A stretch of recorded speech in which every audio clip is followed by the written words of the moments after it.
All right, there we go. I'm sorry about that initial, probably the double notifications, right? For some reason, OBS crashed. And I've noticed that happen lately whenever I'm trying to multi-stream to YouTube. Not exactly sure what's happening, but yeah, tonight I'm actually going to continue Code Wayne. I've been loving this game and the feeling of the game. I'm really in the honeymoon phase of the game right now, so yeah. It's getting lonely, were you? It's been surprisingly relaxing, just exploring the world, and I'm quite surprised. I mean, quite further surprised by the fact that there's actually quite a bit to find, but it's kind of drab too. For example, I'm not entirely sure how I get this. I've already explored this area, and I feel like there's another path to this item over there. And over time, you sort of starts to recognize what stuff are, but not entirely how to interact with them. Like this one here, these towers, there's another tower way over here too, actually have items which increase the potency of your heals. And most of these are buffs that you can activate in that specific area. The little blue dots usually indicate your an Estus Flask upgrade. Although for some reason I do not know how to get this one. There's a barrier, so I'm assuming it's inside the building over here, but you can't enter the building from around the actual outside. I'm guessing that you have to go inside, go underground, and then climb back up out over here. But right now, there's some sort of barrier that's preventing us from going there, even though there does seem to be a quest for it. I might need to find an ally who's capable of erasing barriers. There's another golden seed over there too, which I might want to take a look at. But I think I need 3 or maybe 4 now to actually upgrade my healing. So on hand, oh, I only need 1 more to get an extra heal, which means it's very worth it for me to track down that healing item. I was just gonna go and do the story stuff here, which is a side quest involving the substation, but I have now changed my mind. I will instead make my way very slowly over there, because I know there's a bunch of enemies that patrol this route. Oh, maybe not so slowly.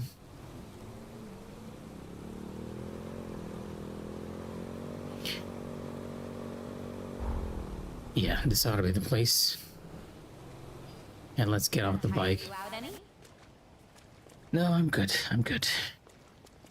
There's a bunch of enemies here. With a bunch of mechanics I'm not entirely sure of. Like, why are these guys glowing? I have no idea. Likewise, that guy over there. Now, that guy, I do know what the mechanic is. If he looks at you, you get poisoned very easily. And I can't actually... Too early. Oh, he absorbs my eye core. Oh my god, what's happening? Why am I messing up my parry on a basic enemy? Yeah, he's taking my eye core. That's... Okay, you know what? We are teleporting back to the starting area.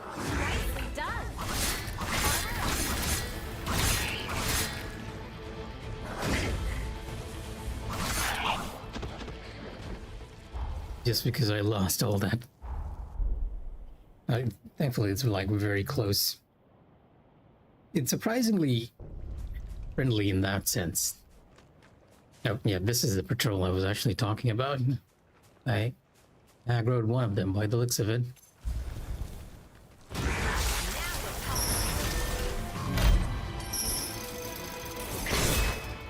And I need to fix my cap.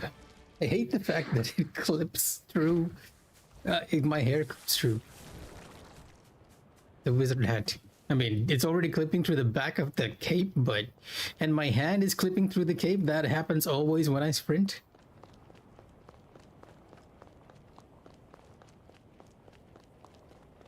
What are my spells anyway? Oh, I can't even see what I have equipped. I think I have Deflect Assist, which should help us. Yeah, I do. There we go. Armor Just shoot an ice bolt at this fellow. There we go. He's a different type of enemy, but he's very much using the same basic moveset as the others, so not too worried. And they are predicting something. What is that? Oh, that's just my marker. The Mask of Gula. I'll destroy them.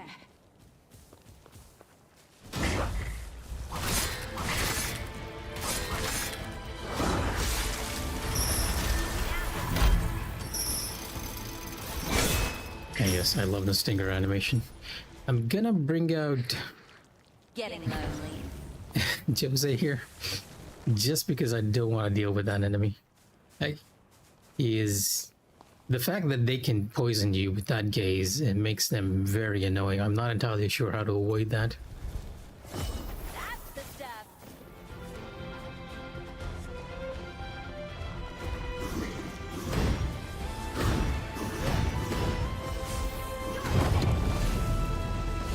Yeah, I'm just gonna wait for Jose to... Whoa, okay, never mind. I'm already hit with poison.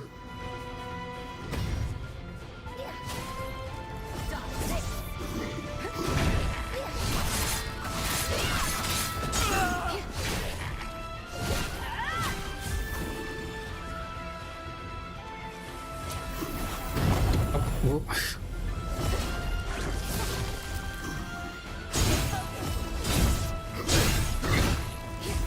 Hey, imagine not doing very good. As you can see, I'm getting pounced on by a giant over here.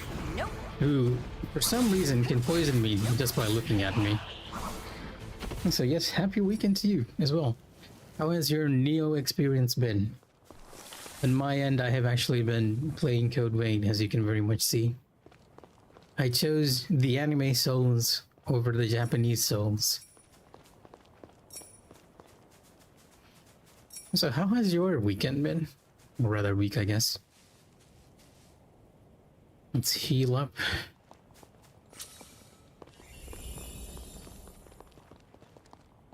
Give me a second.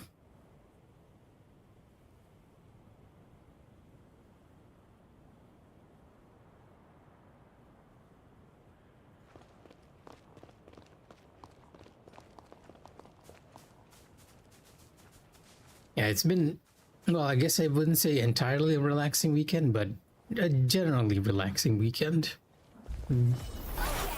Okay, I kind of had a feeling that there would be someone waiting to ambush us.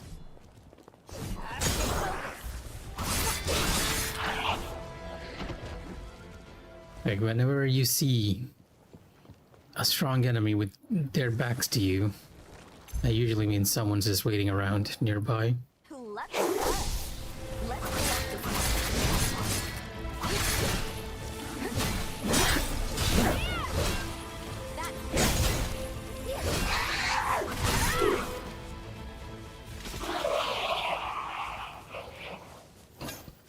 Yeah, we got what we came for, which is that item, which would allow us to upgrade our Estus flask before we head into the nearby ruins, which we have a side quest for.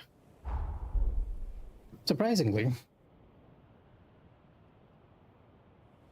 Oh, this game has a mini-map too, and I'm kind of wondering why they didn't do this in the world map, but there is a mini-map inside the open world dungeons, quote unquote. So right now I'm in front of one. The moment I enter this vicinity, there will be a mini-map, but in the open world itself, there is no mini-map, which is an odd decision. Careful now. It's packed with horrors. And right now you can't see anything because you have to defeat an enemy that actually jams your mini-map. Cookbook. Yeah, I would think it would make traveling much easier if they had done that. And I'm not entirely sure whether there's something I've done with the settings that is actually causing that too.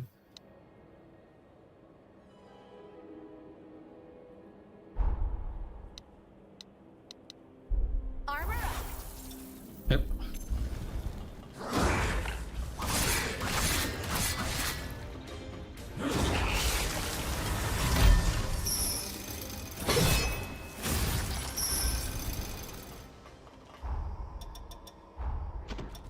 Because I had the same thought as you, and I was like, where is exactly the mini map?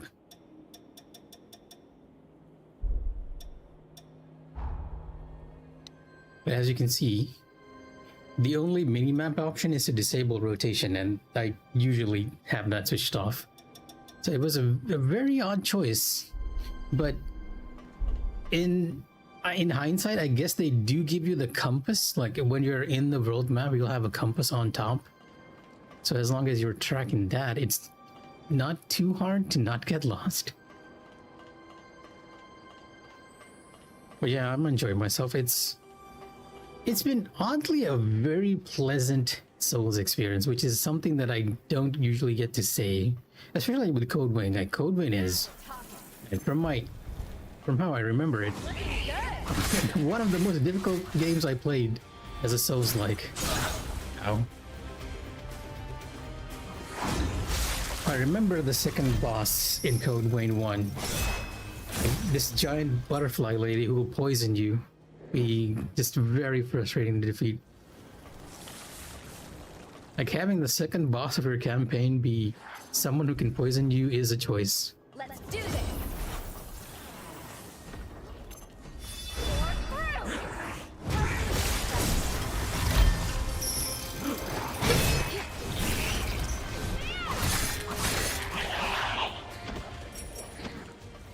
The one thing I do like they've done is you actually now have the option to go solo if you want. So I can sort of absorb my partner inside me and get a buff for it. Because I know a lot of people prefer to play the original Code Vein solo without bringing any NPCs since they were so used to that in a Souls formula.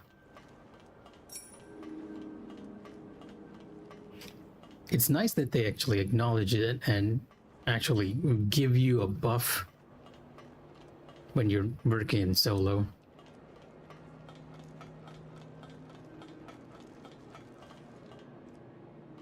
Unfortunately, there's no co-op in this one.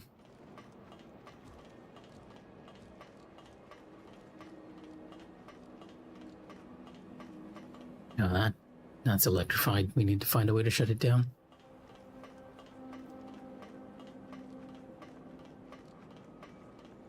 Or just go around it, I guess. You left something useful. Yeah, I had a feeling it was a trap.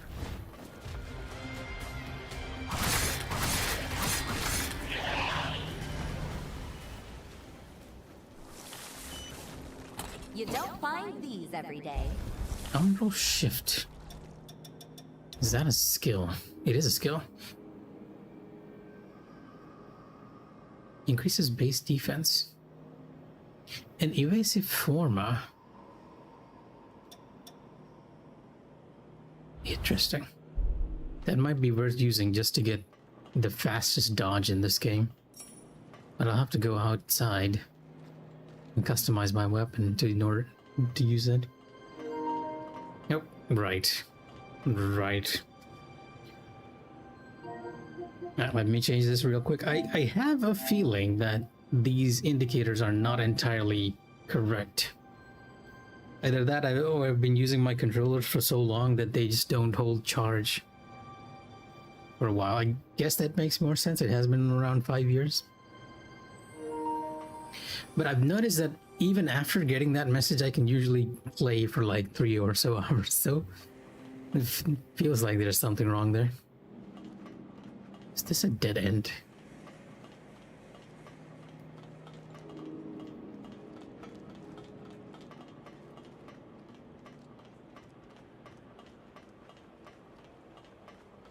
Yeah, I'm guessing that's the case too. 5 years is a huge... frankly, I'm surprised that these controllers haven't had any sort of weird stick drift. Because I usually end up replacing my controllers due to that.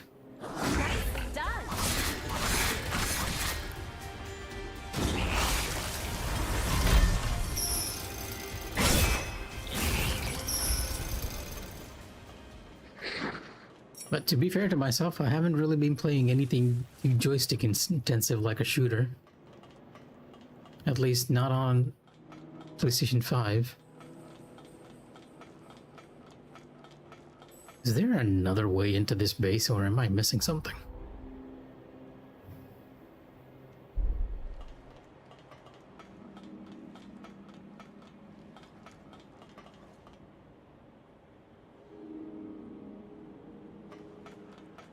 I'm definitely looking for something to interact with.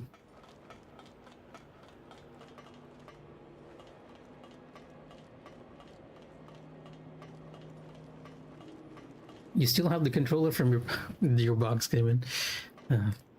Okay, maybe it is more durable then. Like with the PlayStation 3 and the PlayStation 4, at some point I've always worn out my right analog stick just from clicking it in so many times to do the sprinting. This might be the first time I've had a joystick for so long that it's running out of energy. Oh wait, I was just blind. There's a door right here. For some reason, my mind didn't register it.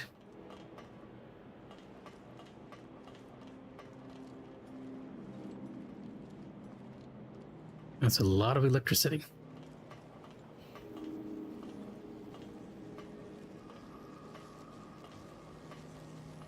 Armor up. My spell miss?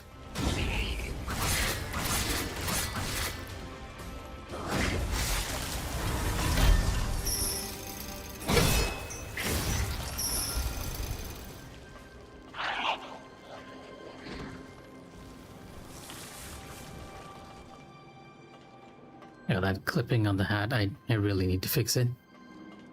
The character creator in this game is just great, by the way. Hey, it is amazing. You can make it look like anything. I remember that being the case for Code Vein 1 as well. I took some time to make it look like my avatar, and it kind of succeeded, but then later on, I made the hat smaller to make it fit, and ever since then, my hair is clipping through.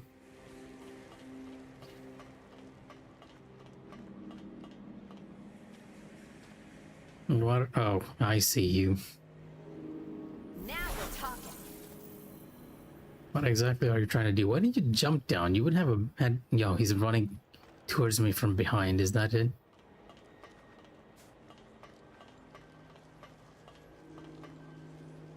He's trying to make his way towards me, but the enemy pathfinding hasn't quite found a route. Yeah, I guess the route is through this electric fence, and it's preventing him from getting to me. Now time for me to run on through then.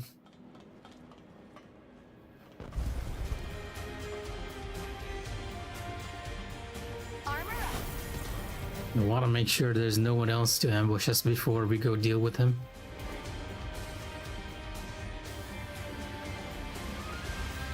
It's a new enemy type too, not one I'm familiar with.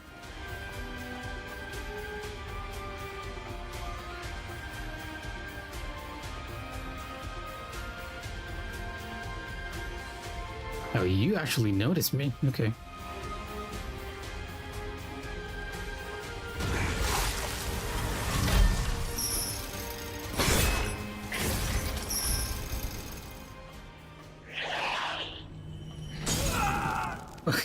I forgot.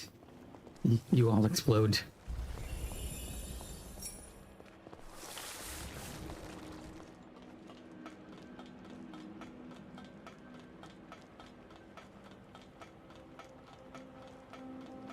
Can I sneak up on you?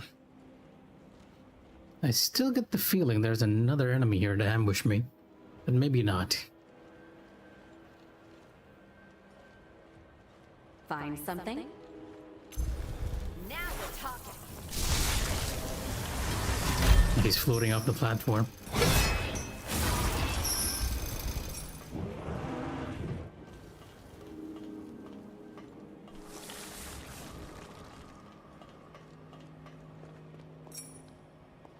Okay, enemy down there. Nobody else that we can really see.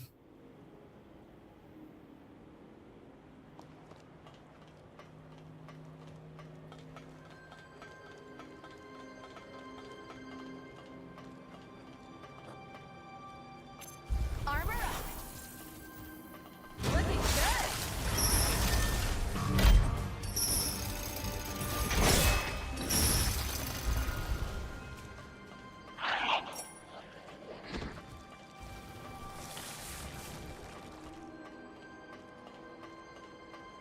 This might be the way to go.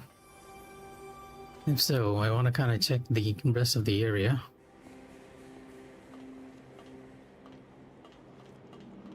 Or maybe it just leads to an item. Anti-stone. Okay, wait, yeah, this is probably the way to go. It's taking us under the base. And that's probably where the boss is. For this mini dungeon. Let's take a look around here so that we don't miss anything. Okay, never mind. There isn't much to take a look at.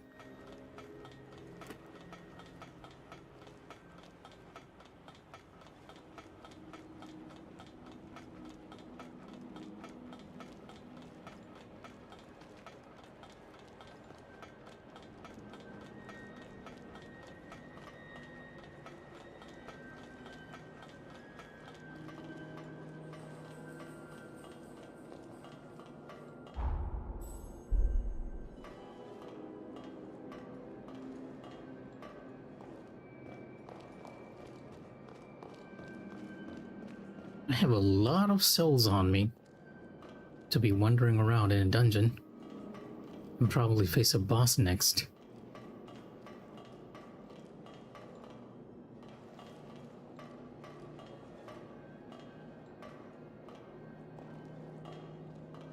Oh, okay, never mind. We got a checkpoint. That is awfully kind of them. Time to stretch our legs a little.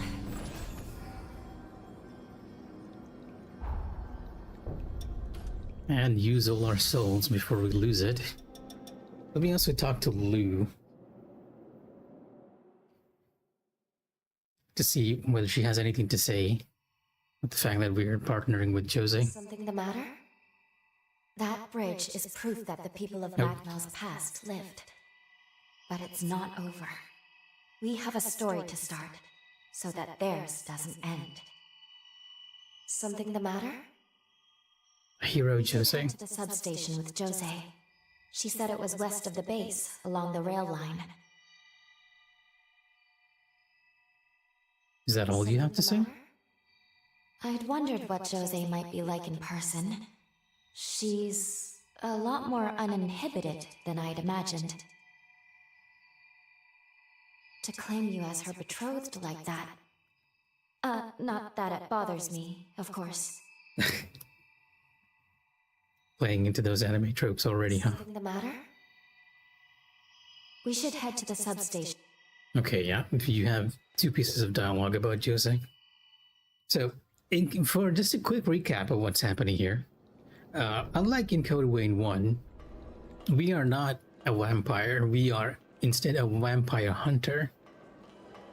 And unlike in Code Vein 1, where we were exploring a very trapped zone, this time around it's all freeform. And our character is actually from the future. That NPC that we just talked to, she has the power to travel us, to send us back in time, and we've actually been sent back in time to sort of prevent a calamity from occurring by adjusting the future, or rather killing the source of what actually causes that calamity. But to be honest, the game sort of gives you a lot of options, and not a lot of options. It gives you an option to alter the past, and what I've been doing is basically altering it. So I'm not entirely sure that's the correct thing to do, because one of the NPCs mentioned that there's a casualty or a consequence of altering the past too much. Something tells me that you either get the good ending or the bad ending from doing one or the other, and I'm not entirely sure. I wish I had something to munch on.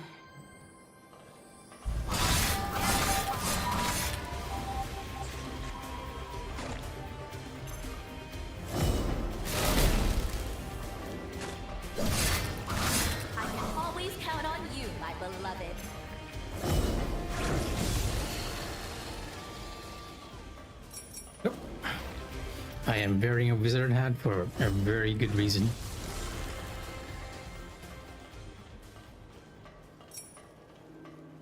Blood injection. There's another path here too. I thought going down would have been the way to go. It's another way inside the substation. Wow, okay.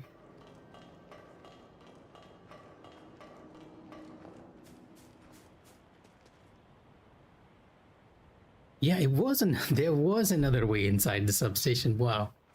So I could have just gotten in through this way too if I'd just gone around the building.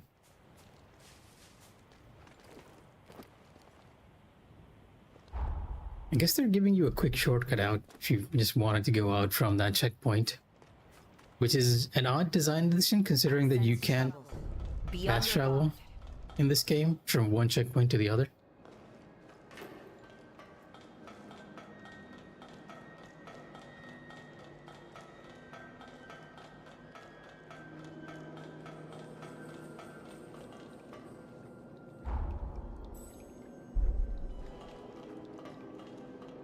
Alright, I wanted to customize my weapon since we got that dodging thing. I use that as a spell instead. Now, to be honest, you know what? Let me just stick to what I have already. I kind of like our setup. Frost for distance and lightning for AoE is working out surprisingly well.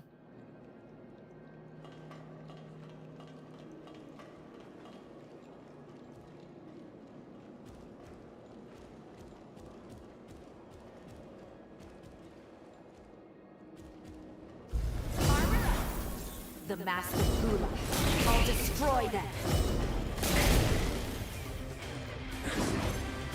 Oh, he shot me. Wow, okay. I didn't know he had a pistol. See if we can get them one by one.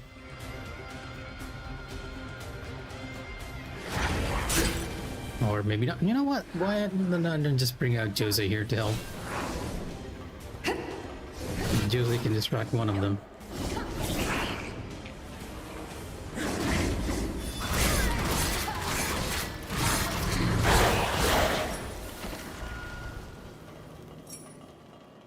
It's nice to have backup in this game. Let's see what you're made of. What is up here? I'm assuming down is where we need to go.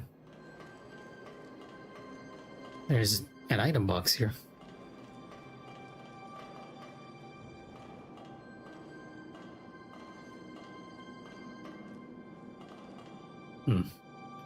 Or maybe just an item.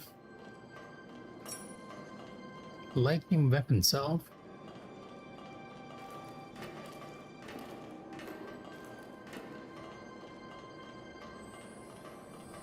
You can still go further up. The open world is kind of a mess in this game. I think Neo got it a lot better, to be honest, but I do like the mini dungeons and how they made it. Oh, we got even another path here.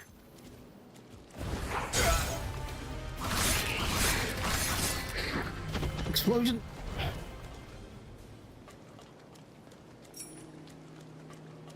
So you had a bunch of ways to enter here.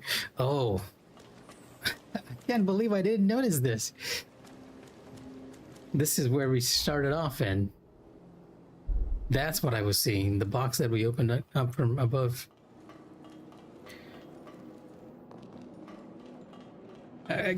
Yeah, I'm only to belittling myself. I'm not the type of player who goes around hitting everything to break them. I think someone else might have actually figured out, hey, that's a breakable wall.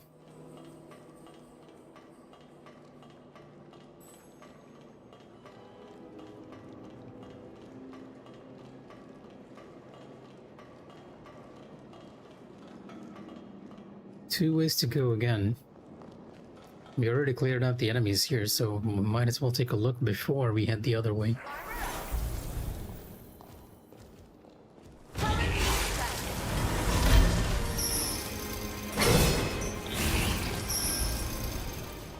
Slow.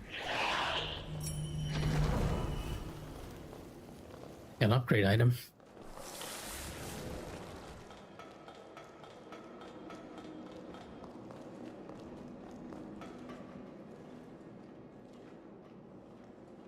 Now this is a trap if I saw any. Yeah.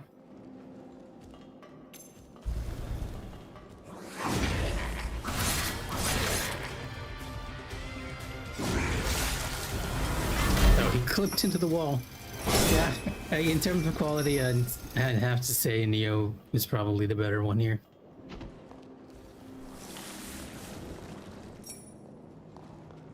Another upgrade item.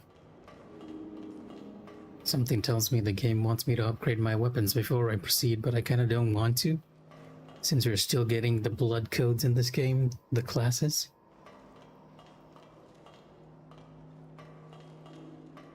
Stay focused. Yeah, like I see another enemy in the corner there. It's probably the type that's gonna throw stuff at us. Armor up. See if I can just drag him out. I'm barely out of range. Oh, you are a shield person.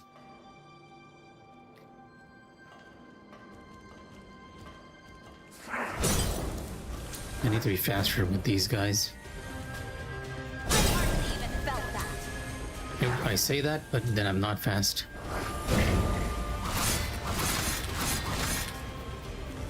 That's his slow attack. I lost all of my ichor to him. Oh, right.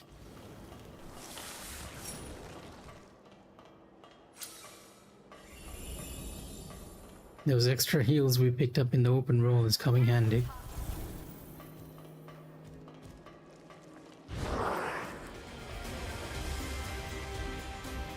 Nicely done.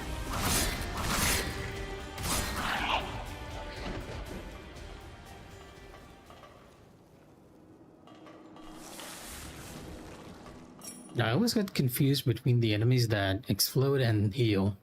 They kind of look the same. I think the exploding ones are the ones with the bulbous growths on them.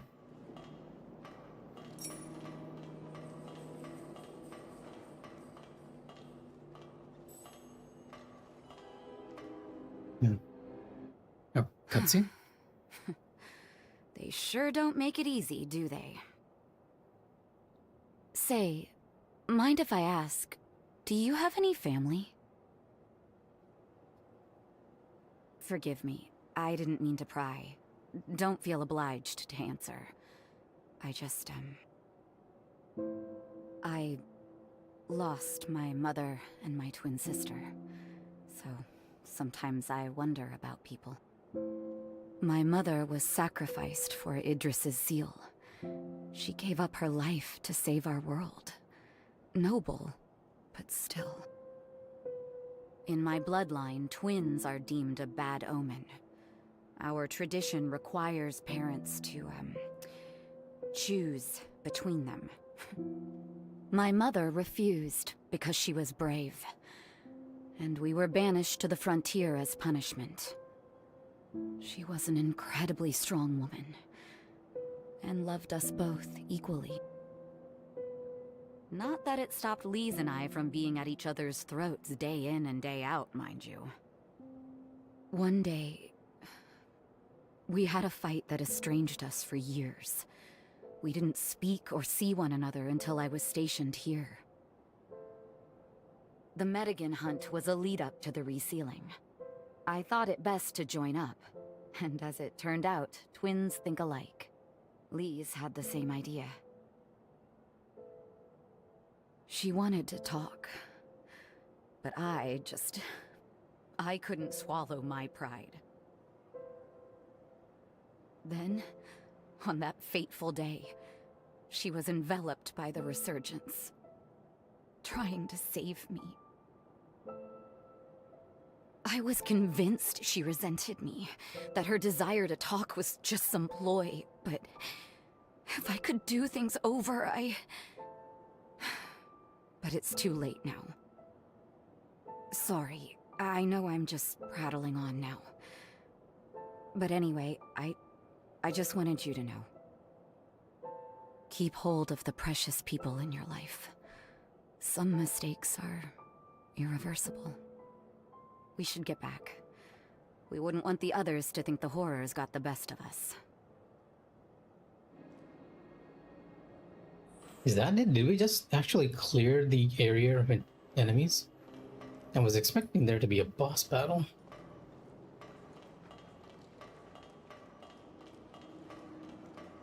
But yeah, for some further context, one of the people that we have to potentially defeat is Jose herself. Because in the future, Jose will, just like her mother, become part of the seal to prevent whatever calamity is coming. But that seal doesn't hold, and it gets stronger over time or something like that. I'm not entirely sure where this is going. And we traveled back in time and accidentally ended up right at the moment Jose was about to be assassinated by another faction. We managed to save her, and while she isn't fully trusting of who we are, we kind of got tried in public court, and she pulled us out by claiming that we are her husband. And a very anime scene of all things. But that scene sort of came out a bit of nowhere, since we aren't exactly close with Jose. Like, we're very much partners of circumstance. But well, this is an anime game, and at the end of the day, even the other Code Wayne kind of ended on, if you got the good ending anyway, was very much a case of power of friendship beats all. Wait a minute. Why do I feel like I recognize this place?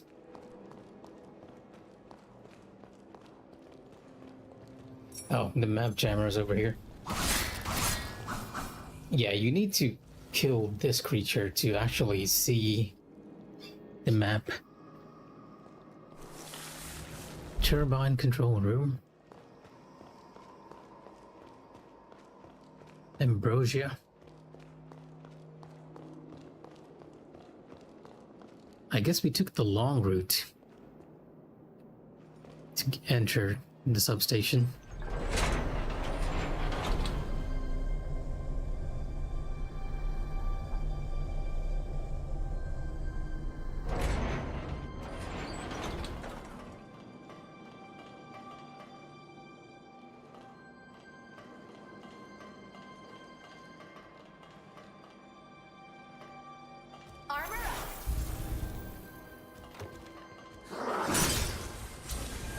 That was a little slow on my end.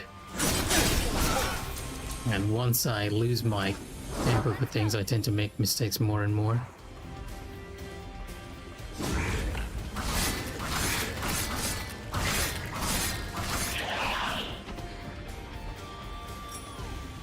Oh, welcome back, Majin. You didn't miss much. It's a cutscene with me and my partner over here. What?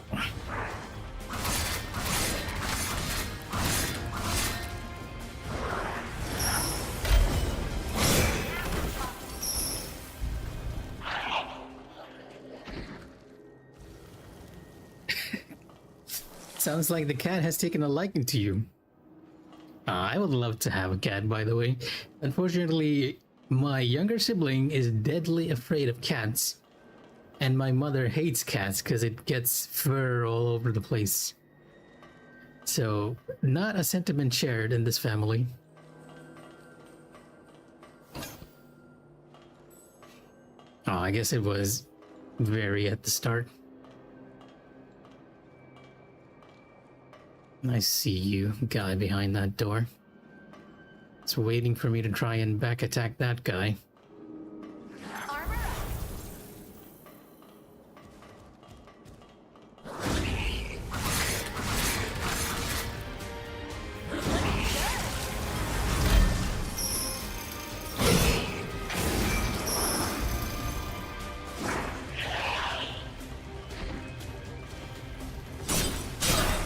Oh, that was a slow move.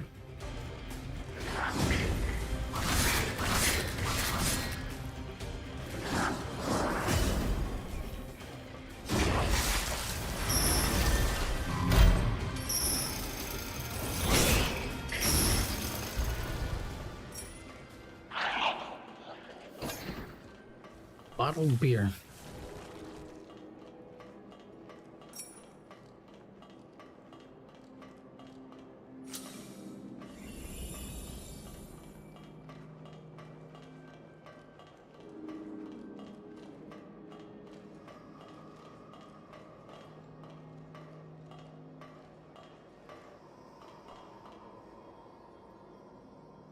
That has to be a trap, right?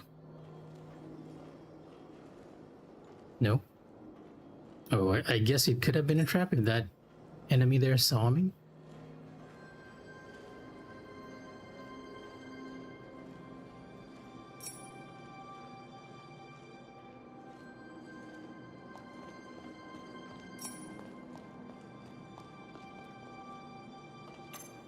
Now we're talking. Piece of that one? I'm game if you are.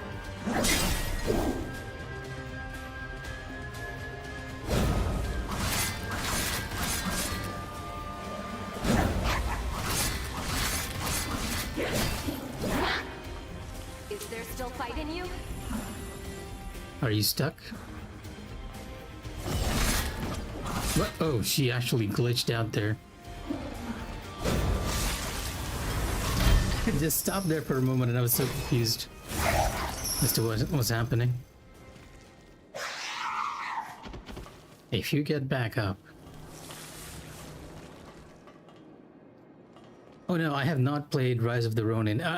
During the time Rise of the Ronin released, a lot of people were very much like, it's a very mid-game, and I kind of regret actually not picking it up. You can never have enough supplies.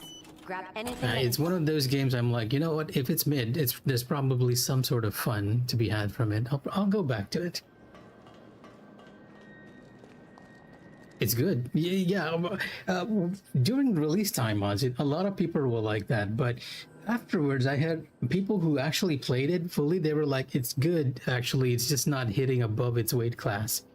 It's not doing anything special is what they were saying, but it's a really good game. Oh, is it? Which parts?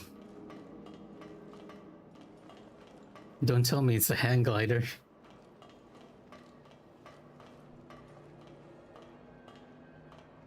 Are we hang gliding in Neo 3? Oh, there is a boss.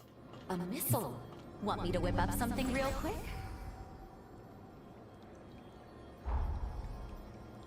Oh, okay. To be honest, I feel like a lot of games after Elden Rings and the Souls games have been tending to that. But Rise of Ronin would be an interesting example to follow. Like with Code Vein, I feel like they followed a lot of Elden Ring's design, right? When you go outside, it's a lot of this first area is a lot of grassy fields. There's even a crafting system and everything. But if Neo 3 is taking more a book from Rise of Ronin, I can kind of see it happening. Because nobody had any complaints about that. Oh, you are aggressive. You are.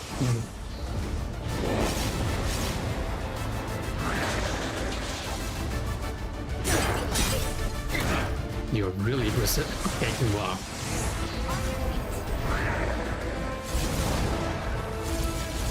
So many particle effects.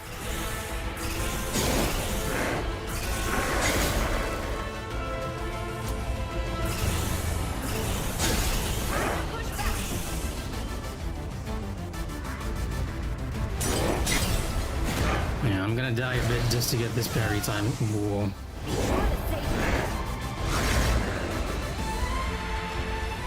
It's a slow one. Wow. He's just running all over the place.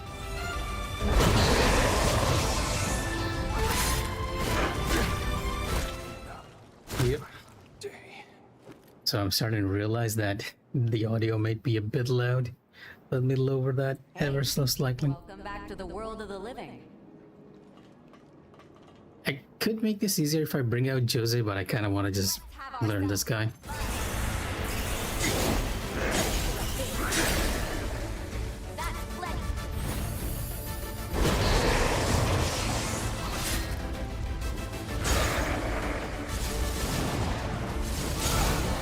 He's just running all over the place.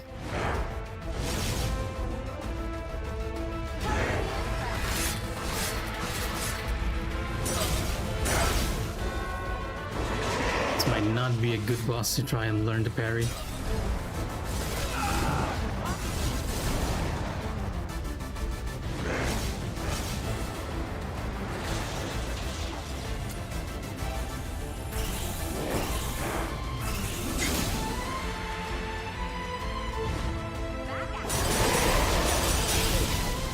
What in tarnation?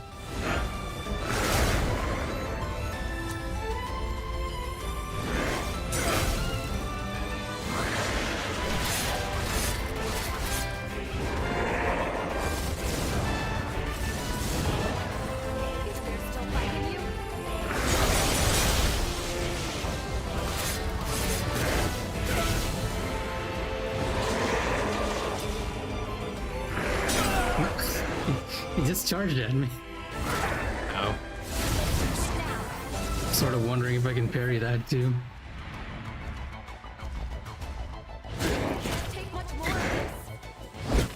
Okay, parrying is really not the way to go for this. You can't win if your heart's not in it. Okay, Josie. Yeah, even with the demo, I think I was a little too engrossed with what my friends were saying at the time. Because I had a friend who picked it up at the same time as well, and he wasn't too impressed by it. But then he's very much a hardcore Souls player, so I sort of understand why he would say it wasn't as enjoyable, because it was a more casual role.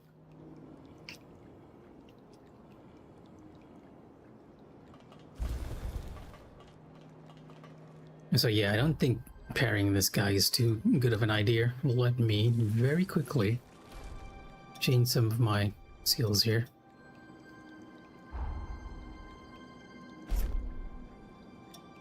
And lightning's no good because he's actually using lightning. Too much. I can't use Iron Will. Oh, no frost.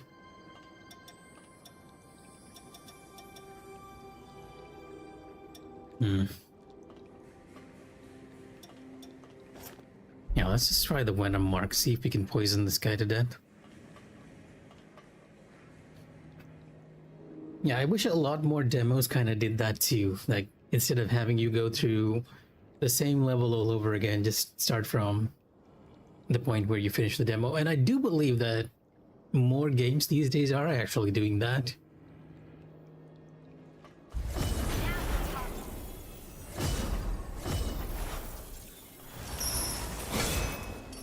Oh.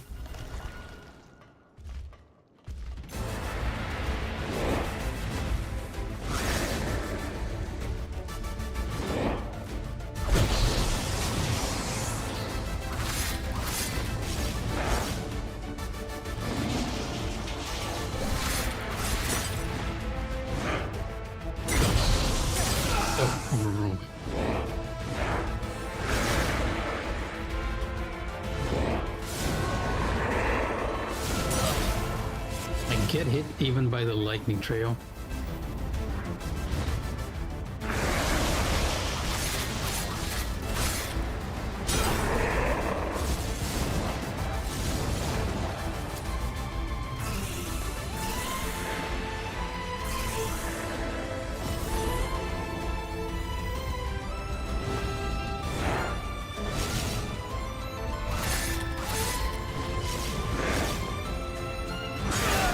Too soon.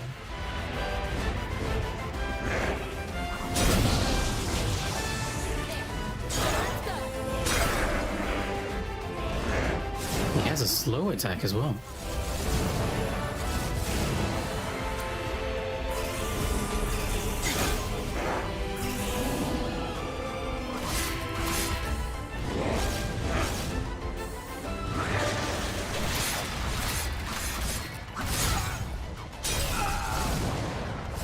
Got too greedy to try and inflict Venom on him.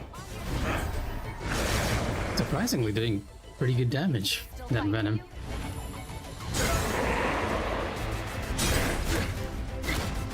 Camera, please stop moving around.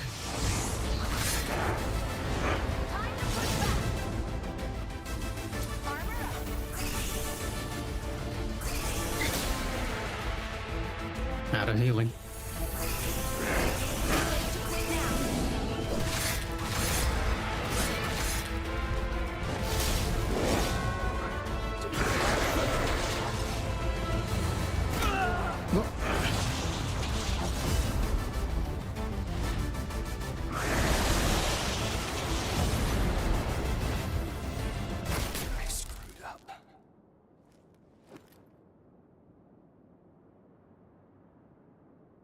wondering if I should go the bonk route with this guy instead of the faster moves, but he moves so fast that attacking with the hammer might not exactly be the smartest way to do things either. It's gotta be a lot more aggressive, I guess. Let's take care of this.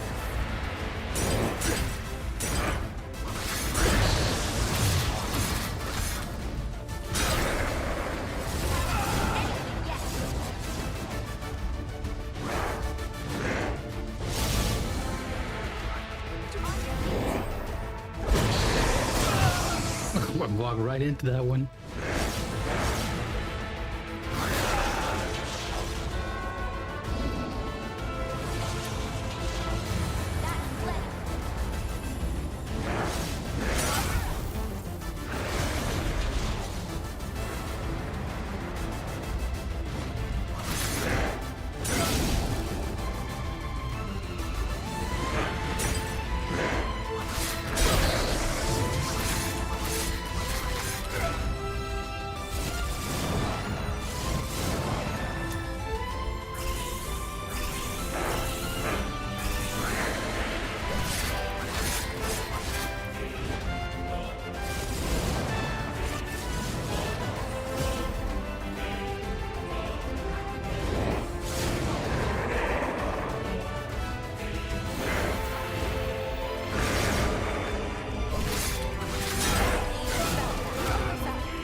Whoa.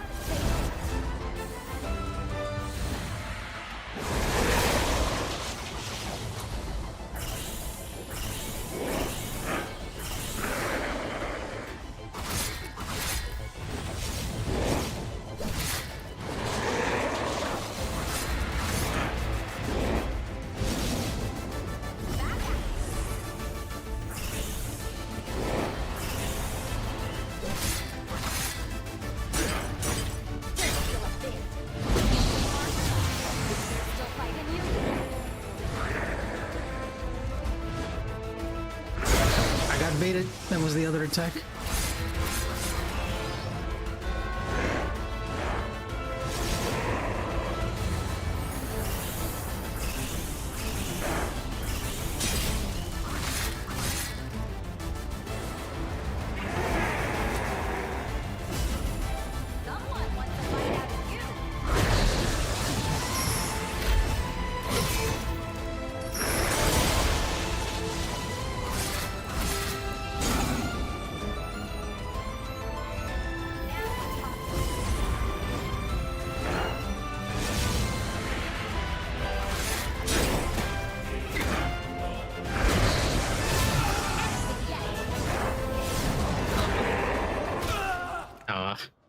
Oh, good attempt.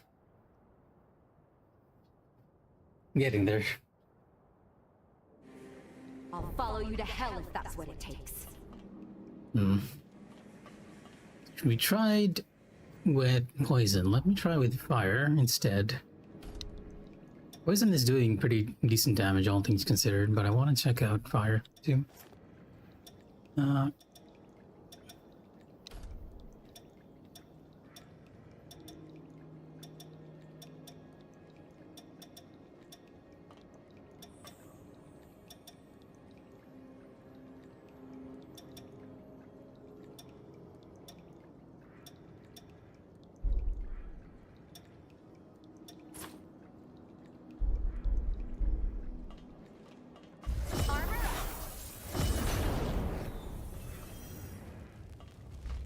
Yeah, all these buffs actually run out really quickly.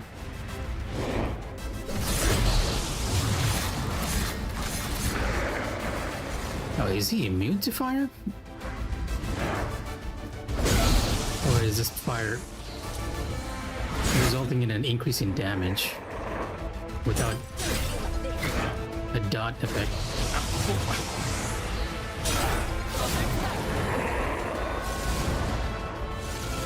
It was a bad way to start, all things considered.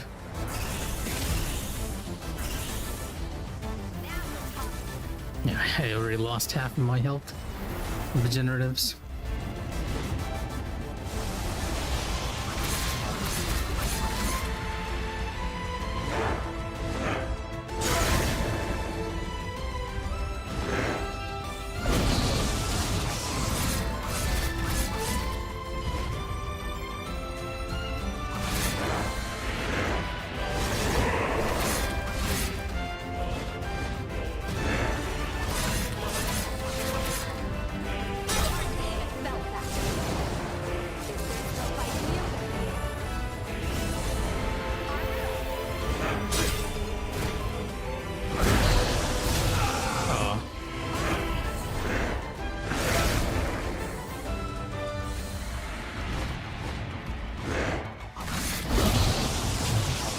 forgetting he can do one extra slam there at the end.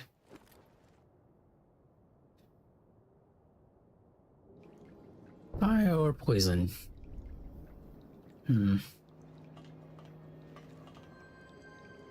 Okay, you know what? Let's just go with fire for now. Fire does boost our attack.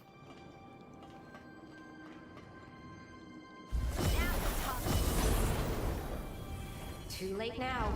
Let's take care of this.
Whoa, okay. Now you killed me.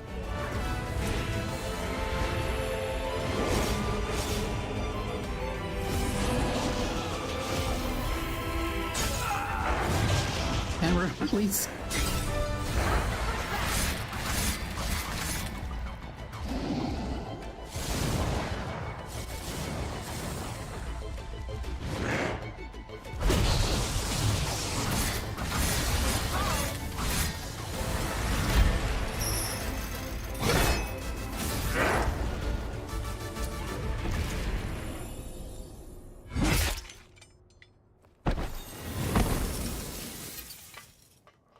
This is Jose. Do you read me? The substation is secure. We're returning to base now. Whew. So much for all of that. You know, to tell you the truth, I don't think I could have handled them alone. But we can't ease up yet. The real work starts now. I have another favor to ask, so let me fill you in.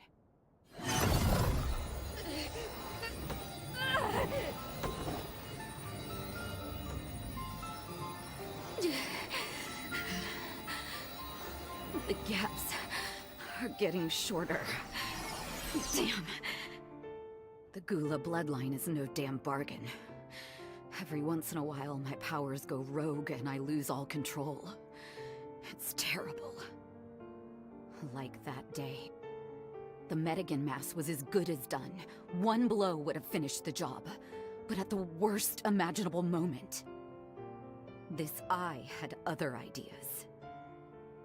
I froze, unable to strike the Medigan. It took that moment to escape.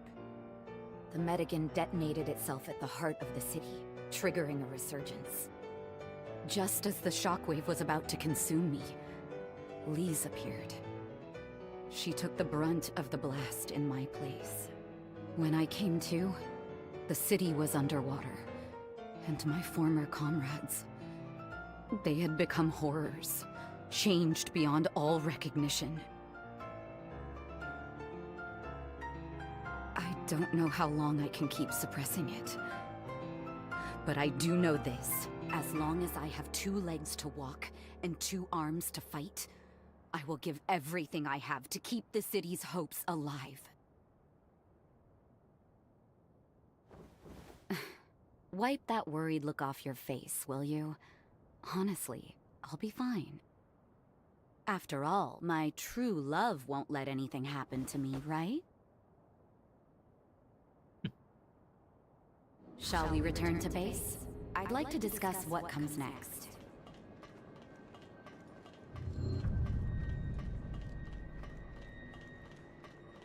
Now that I think about it, it's awfully suitable for an enemy that uses the electric attacks to be Ooh, that's electric valuable. power Don't station. lose it. Oh yes, the Ivy forma. And honestly, I don't think I'll be shifting off of Stinger anytime soon. And when it comes to the jails, I usually prefer the Stinger, even in Code Vein 1. But let me take a look at what's different with Ivy.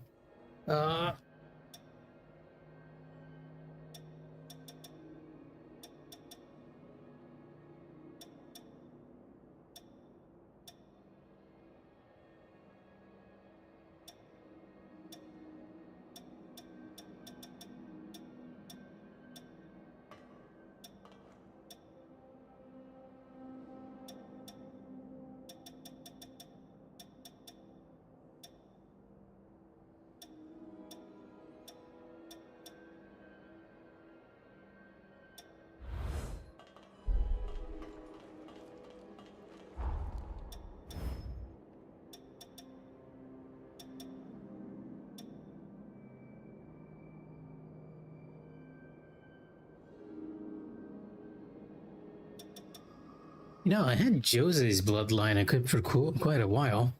The C grade one, and it was not leveling up. So there might be as high mind features tricksters who are both offense and defense, such as incest.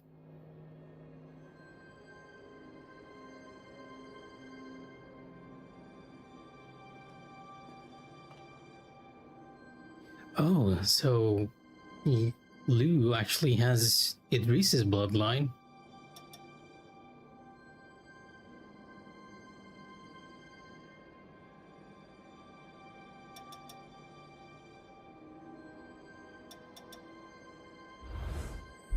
Well, Noah's bloodline is almost maxed out, so I'll stick with it for a bit. And I also kind of want to explore this general area, even though I did say we were only gonna do the story stuff. It does feel like there are other things happening here. Like the game wants me... This whole area is probably part of the Sunken City. And we are very much meant to... There's a tower here that I did not check. We are very much meant to be exploring it and taking our time. I'm gonna put a pin on this thing over here and check out that area. For now, let's fast travel out of the zone.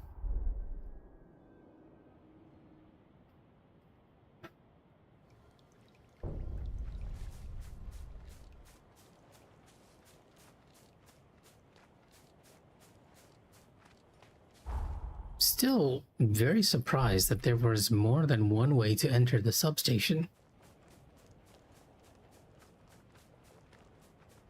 You could have entered in any other way instead of the front door and had a shorter Now we're talking. adventure.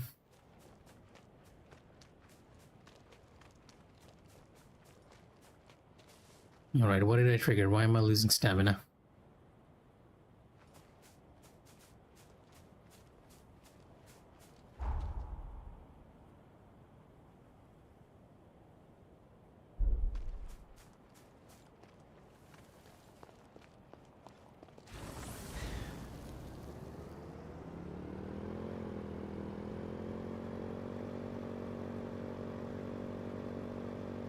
The main mode of transportation in this game. Has me nearly dozing off. Yeah, for the main mode of transportation in this game, the motorcycle is surprisingly unwieldy. And why did I... For another ride. And I used my healing item there. Is this building enterable? Usually when I'm playing off stream with Code Vein, I just walk everywhere. Because there's a part of my brain that's like, there might be something important over here. And on occasion, we have stumbled across important things. So something tells me there's no way I'm walking on top of that cliff, so we might be better off just following the road for now. I'll put a marker on the map that's nearest to where the thing is. Yeah, there's always loot around the corner, and there are special monsters in the vicinity. There's a reference to Elden Ring over here in this lake too. There's like a bunch of normal mobs worshipping this one enemy, and I was like, a dragon or something's gonna attack me. Well, it wasn't a dragon, but a very large creature erupted out of the one mob that they were all praying to, and it was an effect.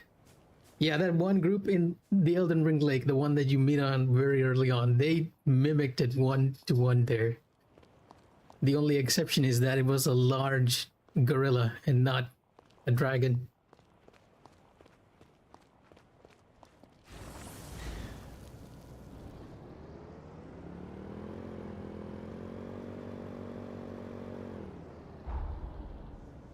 Am I going the right way? I feel like I'm going the wrong way. We should probably be... We'd probably be going down, right?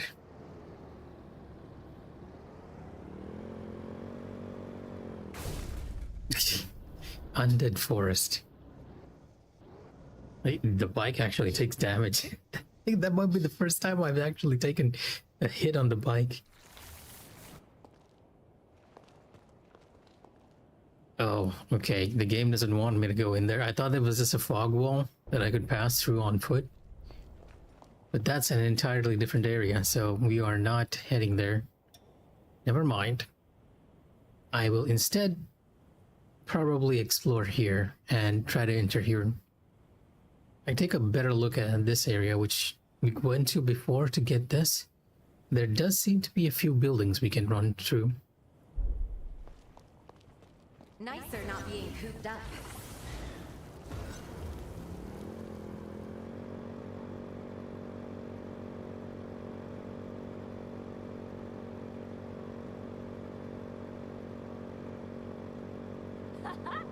This feels great!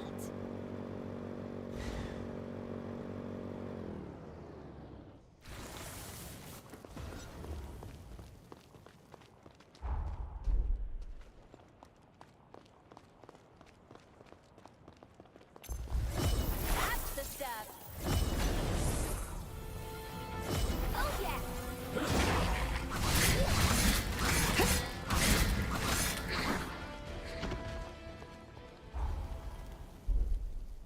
Not really the way we want to go.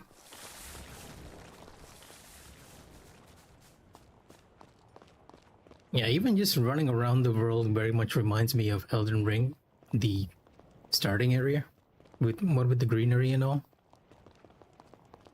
It's just that instead of medieval buildings, we have more modern buildings.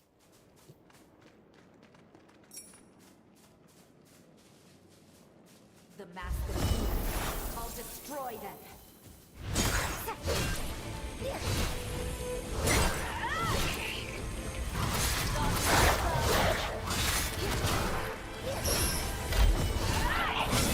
Enough horsing around. I took too much damage for Jose's liking. She's like, enough horsing around. The companions actually react to how well you battle. So if you take almost no damage in battle, they're very impressed.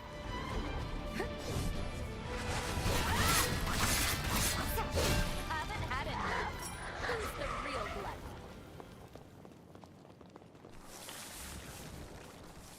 Thankfully, they've drawn a very good line in making sure that you as a player don't get too annoyed. Oh, that's a bunch of strong enemies in there. The stuff.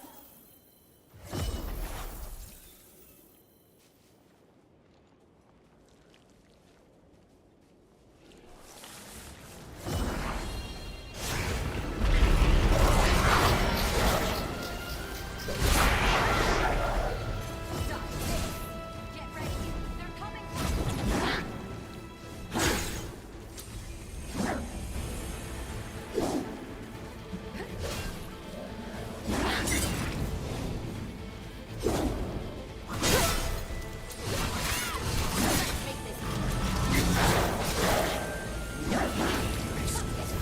Oh, he's really focused on me. extremely aggressive. I don't even have time to heal.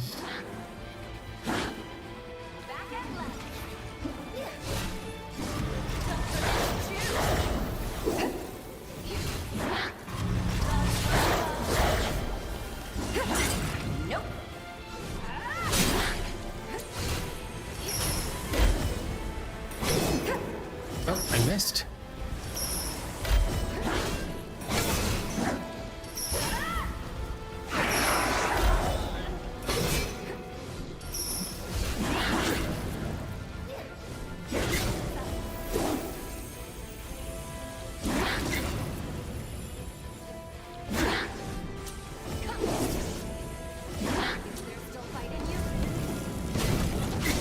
Oh, the disappearing act.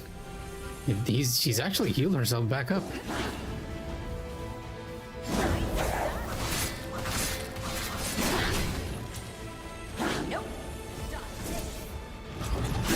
Oh, come on.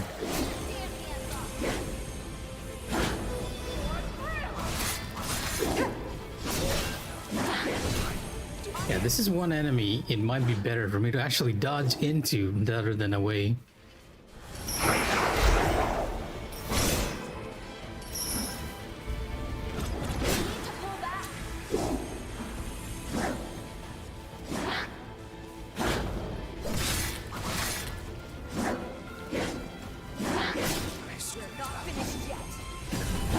Jose recovered right on time to bring me back up.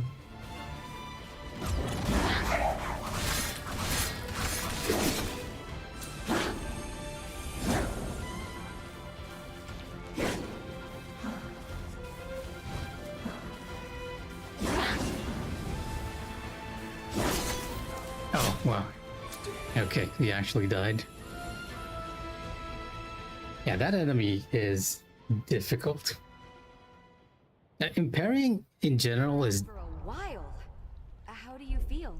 Oh, sorry about that, Jose. Now, parrying in Code Vein has always sort of felt difficult, and those guys are very quick. It doesn't help that some of the attacks, even if you roll out of them, they'll actually end up hitting you on the follow-up if you do the wrong roll.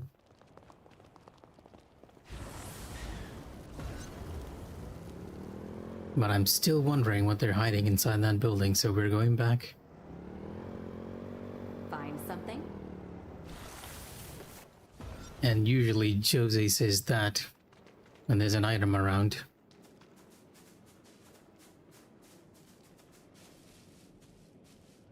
That's the stuff.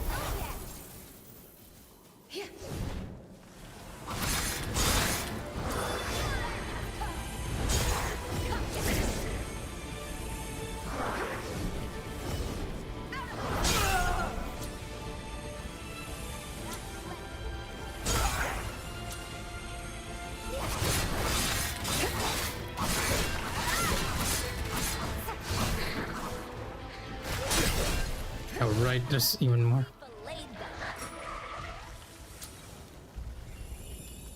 And losing healing so early on is not ideal. Especially when we had to kill this thing.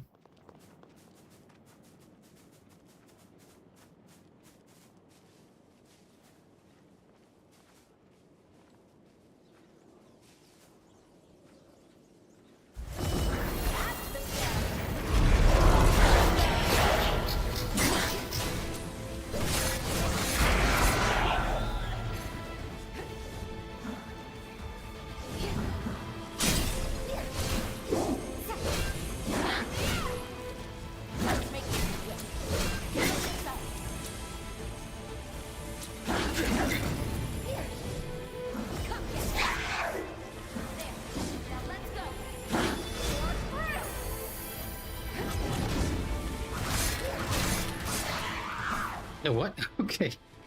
I think Jose actually just damaged. Mask of Gula fragment. Oh, it's a skill.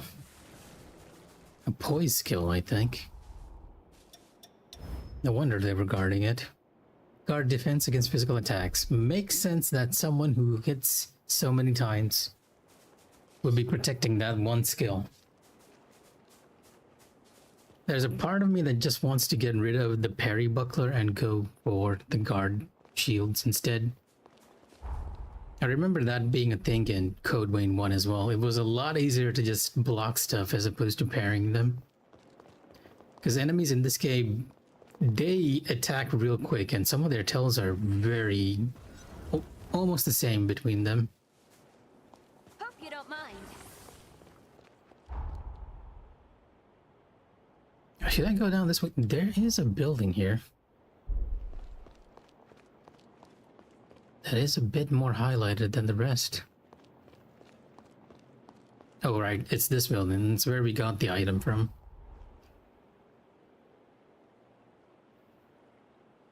I doubt there's any other place here that's worth exploring. Usually it's the darker shaded buildings that you can go inside. The lighter shaded buildings on the map, like this one here, don't have any way to go inside them.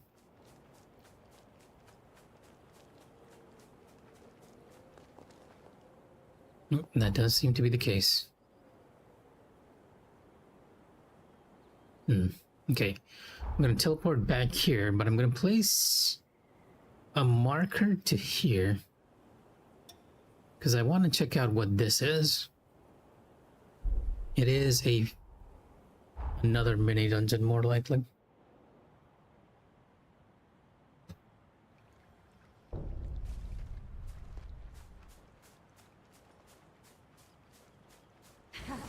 Can't wait to hit the road. I have another marker somewhere. It's the...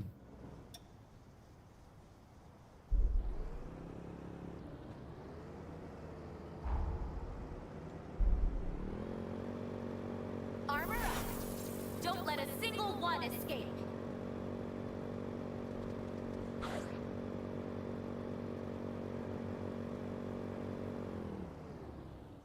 That was a nice ride. There's another road here that I haven't explored too much. Yeah, that part of my brain is like, are you sure you haven't checked this place? Like, over here. There's an item right there. And most likely this guy is guarding it and will immediately notice when I enter the arena. He's shooting something.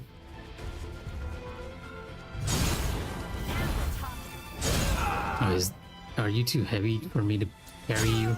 Ow.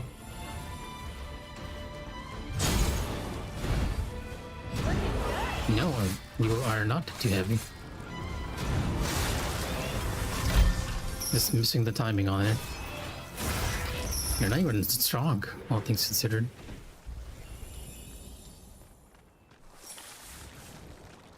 It's just a normal item, though. Being guarded by a somewhat unique enemy. That, however, is yeah, it's one of those gorillas I was talking about. And they are not fun to fight at all. Getting lonely. And especially not in the water, because that slows down your movement immensely.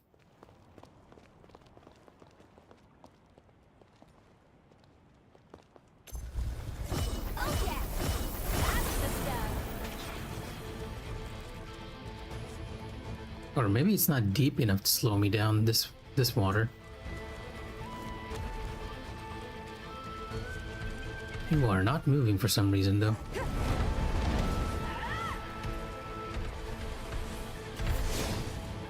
Oh, it is slowing me down.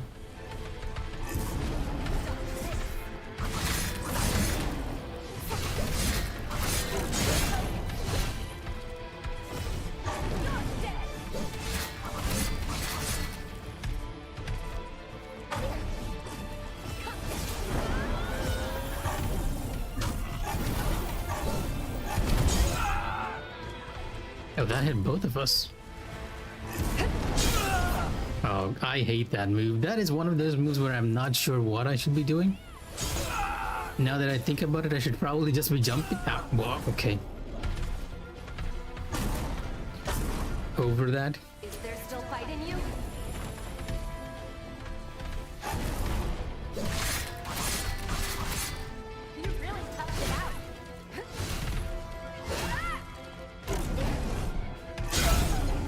Come on.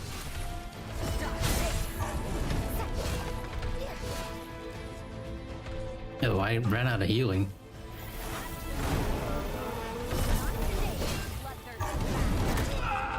This is very easy to get hit by that one. Or that.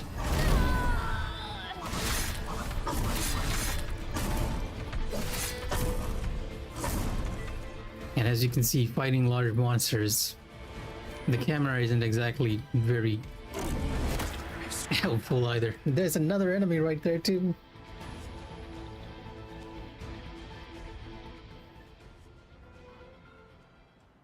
No, what chafes me the most is that I know It's not in it. that thing's entire moveset and I still get hit.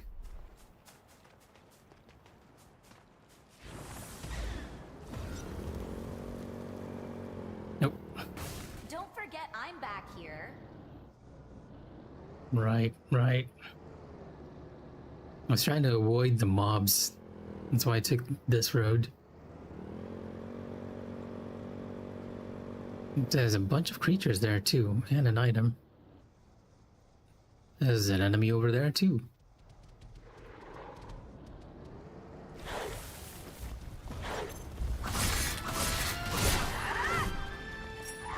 You know what? Let me momentarily shift to Jose's blood code, yeah, and shift to the hammer. Oh yeah! That's the stop this.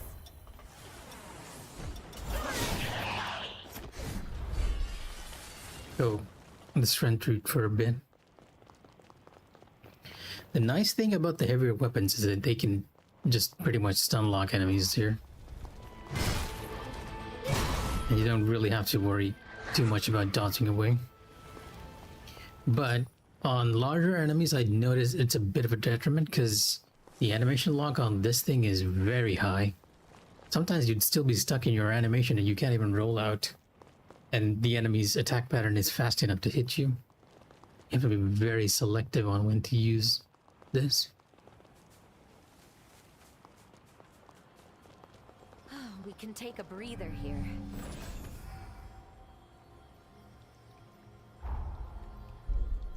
I should probably go down there and get my haze, my souls. Or die to that thing again.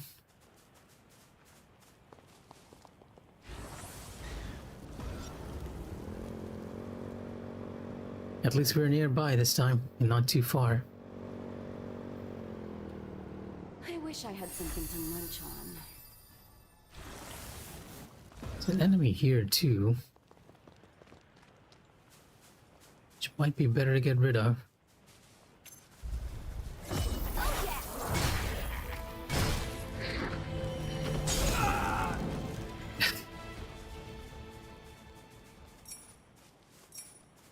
Leading weapon cell.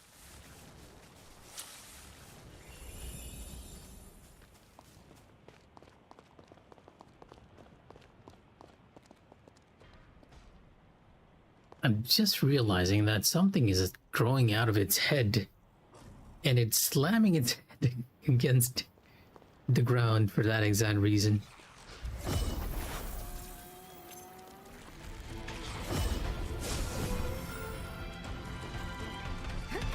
Whoa, okay, that was really fast. There was no anticipation on that at all.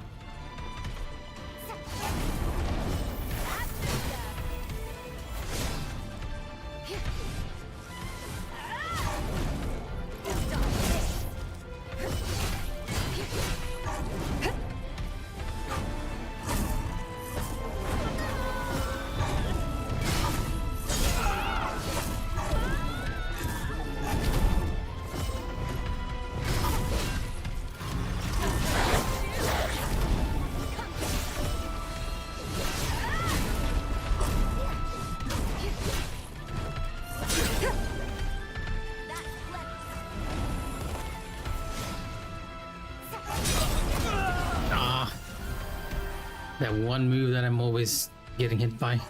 Nope. You are almost dead. Just give up.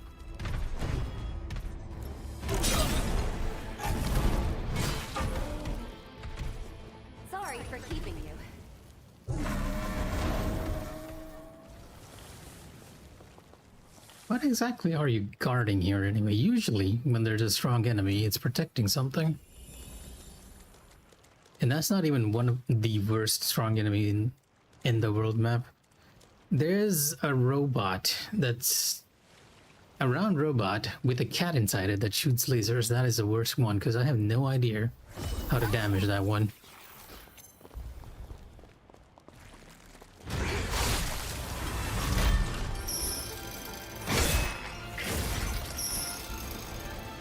Sync up with me. Don't feel a thing. Is there still fight in you?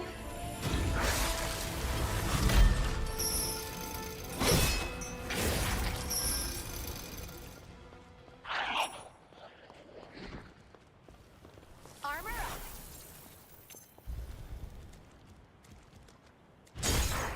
It was too late.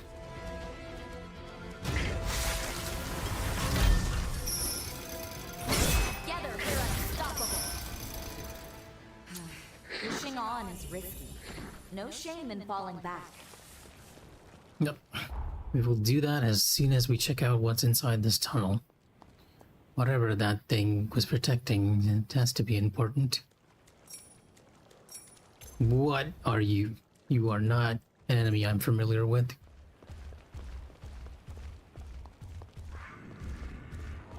Yeah, you are really not an enemy I'm familiar with. What? It's drawing me in. Okay, I'm just gonna bring out Josie here. It's backing away, surprisingly. And it's running back to its position, even more surprising.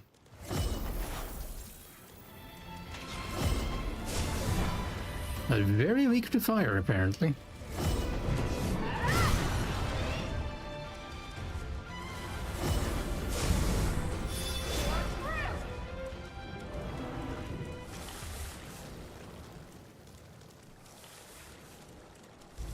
Oh, there's more of you.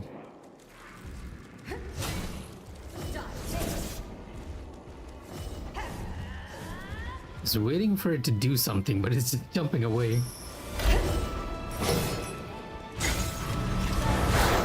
I guess it was waiting for me to do something as well.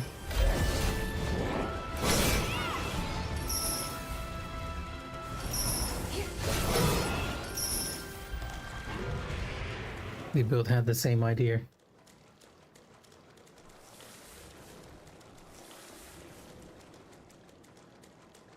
One more? Yeah. Can't say I'm even surprised at this point.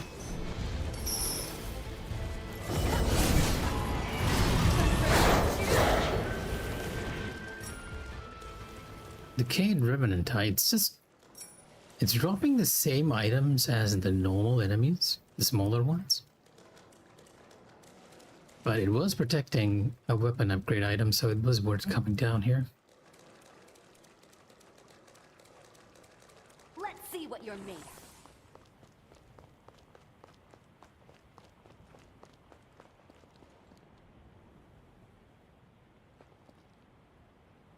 And I wish I had binoculars in this game as well, just so that I could mark stuff as we go along. Right, back to our objective, which is the cliffside ruins over there, which I wanted to check. But we'll walk there, make sure we pick up things on the way. Armor up. Really? Don't feel a thing. Okay, hammer versus hammer, you're winning. You can't have that.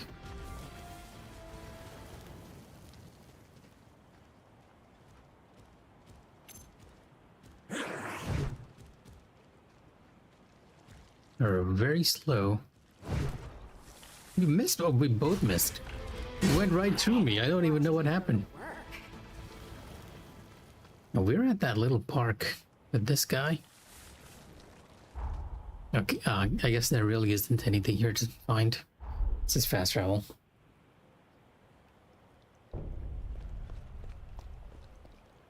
And let me customize our hammer for a bit.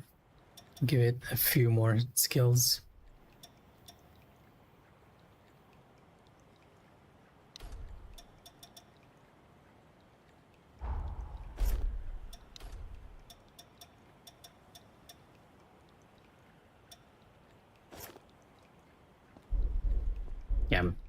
go as tanky as possible. Anything but safe.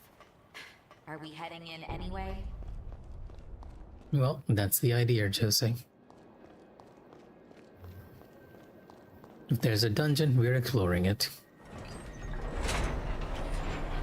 I assume it's slow for safety, but I could do without this weight.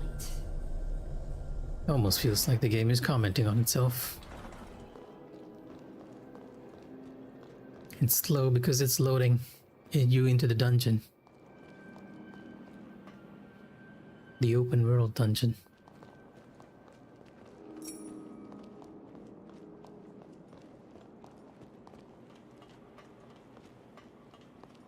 There's a... Oh my god, not one of you. This thing was what I was talking about. This metal robot, I have no idea how to fight it. My weapons barely do any damage against it. Okay, you know what? Back to the teleport point. I want to try and beat it just because we have a rest point right next to it. But before we do that, I'm gonna spend all my souls if I can spend any, and customize a weapon with different elements just so I can test which element is the one that's working against this. I'm gonna go on a limb and guess it's gonna be lightning. Though that's less lightning and more paralysis over here, not fire or anything. Yeah, that's a status element. No, I don't have a lightning element. Maybe a lightning spell.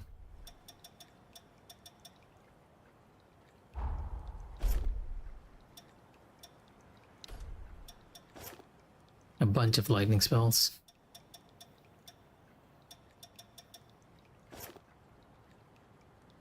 Oh, I have too much lightning spells. My conductivity is off the mark.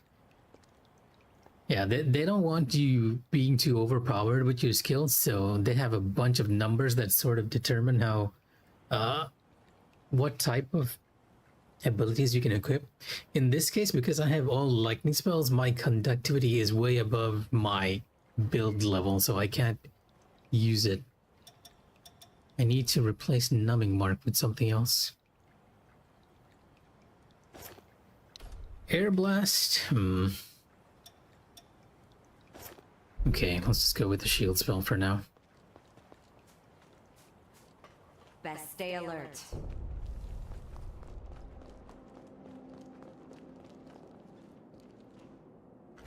Let's see if we can fight this robot with a cat inside it. Hasn't fallen apart. And I'm gonna bring out Jose just because I know it's gonna be annoying to fight.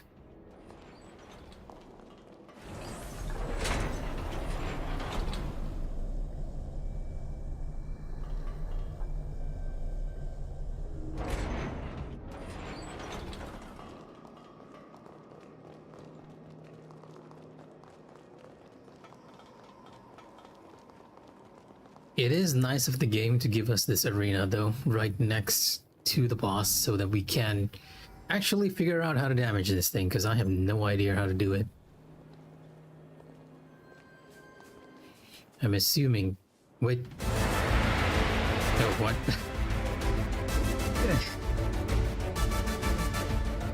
Let me lower the music a bit. That came out really loud. The game actually locked me out before I could enter.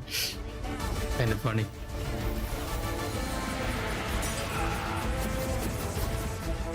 Yeah, there's a cat inside. I don't think that's even a cat. I think that's an upgrade item of sorts in this robot, and I'm not entirely sure how to defend against any of these attacks. Like, lightning barely does anything too.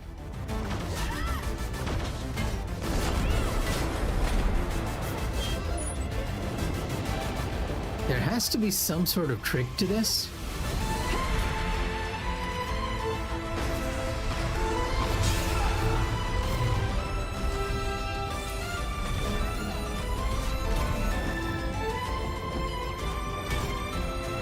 That's the trick.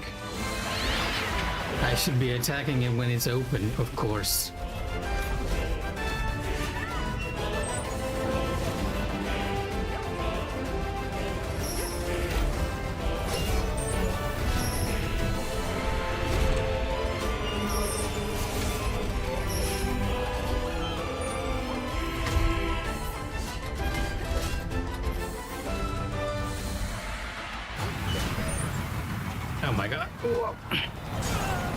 How in the world am I supposed to defend against that? The attack animation's too long.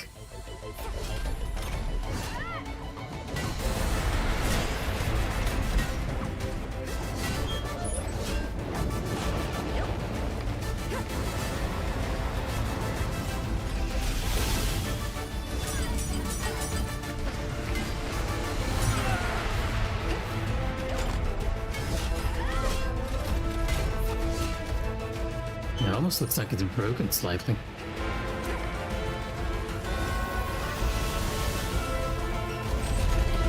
Oh, I got a critical, but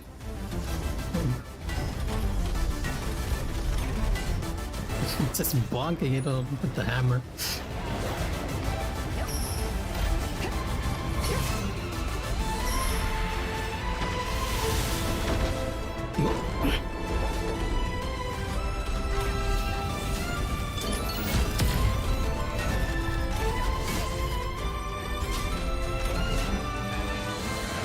Might be a bit too late to stun it.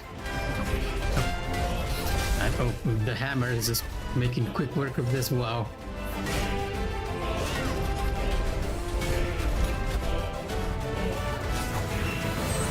Oh no, not this again. Really?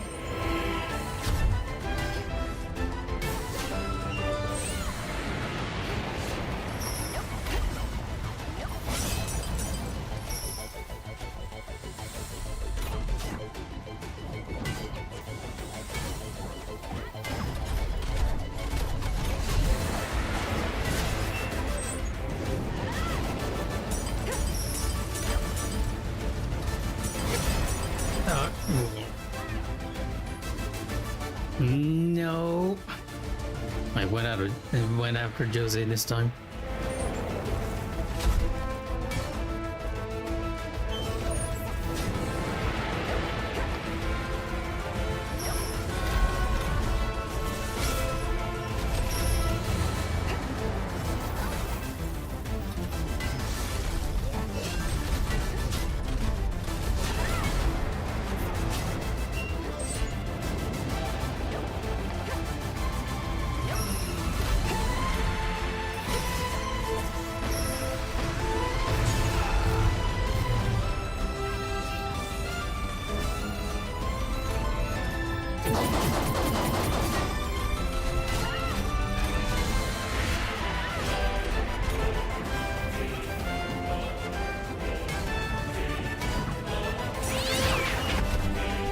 When in doubt,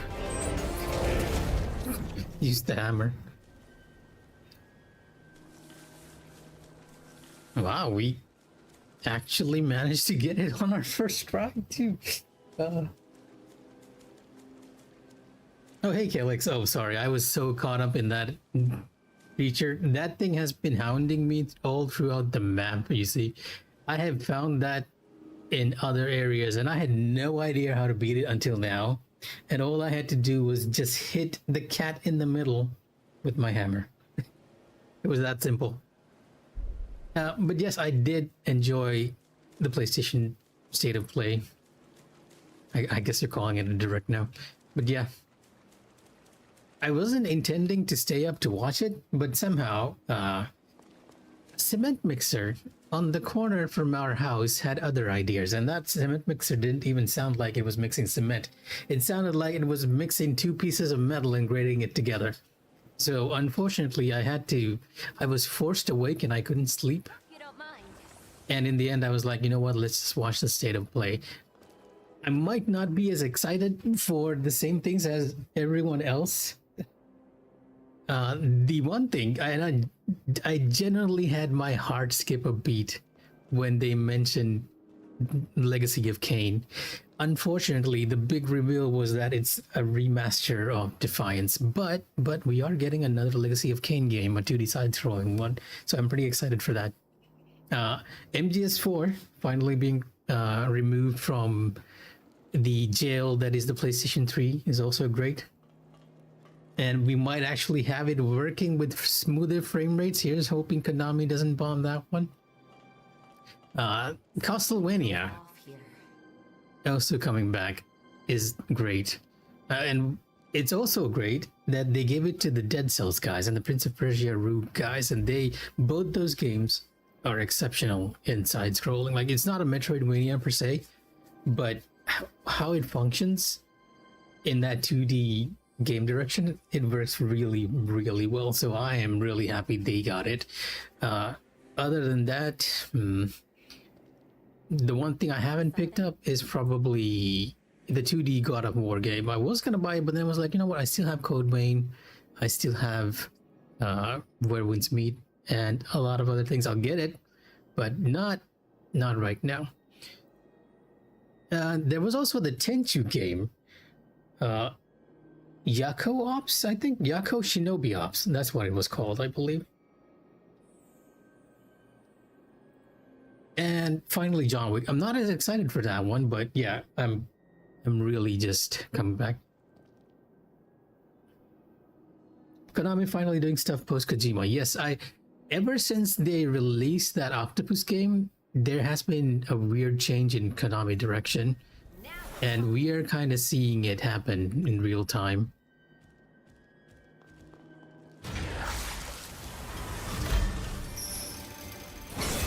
And I think a lot of people feel the same, that this direction where they're going might be better suited for Konami than anything else.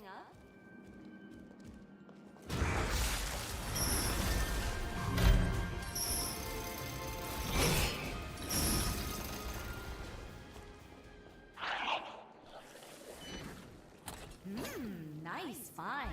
Chicken of War, the Muso game. Yes, that was a very surprise pick, and I'm sure a lot of Korean fan bases are very happy, because my understanding is that it's based on a novel that's really, really popular over in Korea. Like, they consider it to be their Tolkien fantasy, right? Because I have more than a few people in our guild who are Korean who were like very, very happy to see that. And it looks surprisingly good, all things considered. A bit choppy on the frame rate, but I'm looking forward to it. A lot of the announcements were really great. It's just that my picks were just those specific ones. Armor up. See if I can drag you over here.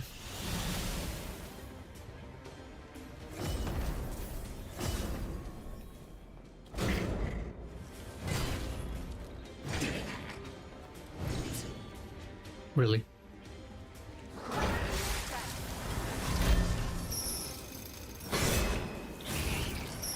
That guy's coming towards me. I don't like you.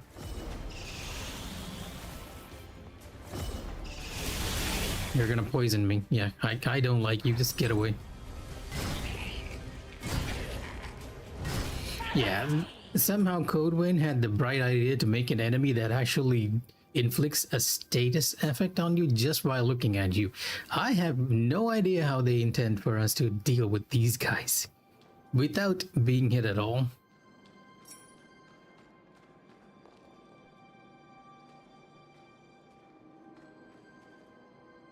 I mean, if you're curious, you can always take a look at the reactions on places like GameFAQs and Reddit or 4chan if that's your thing. You can go to 4chan for a very, very candid reaction to a lot of stuff.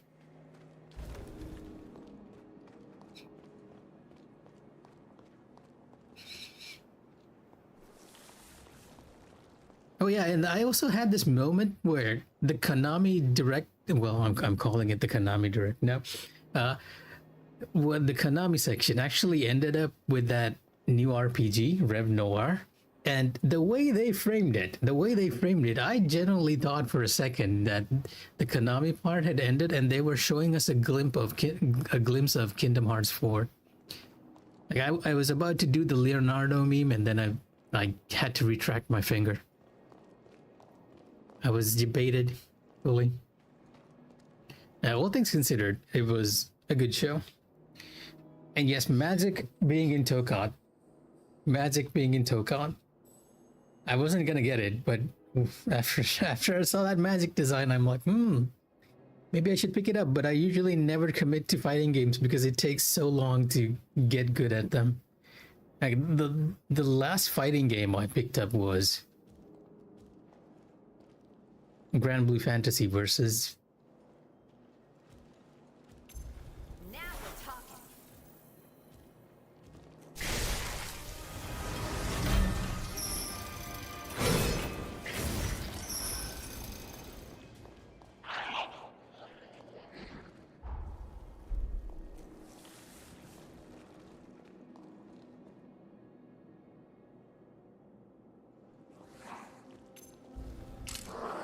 You have a gun.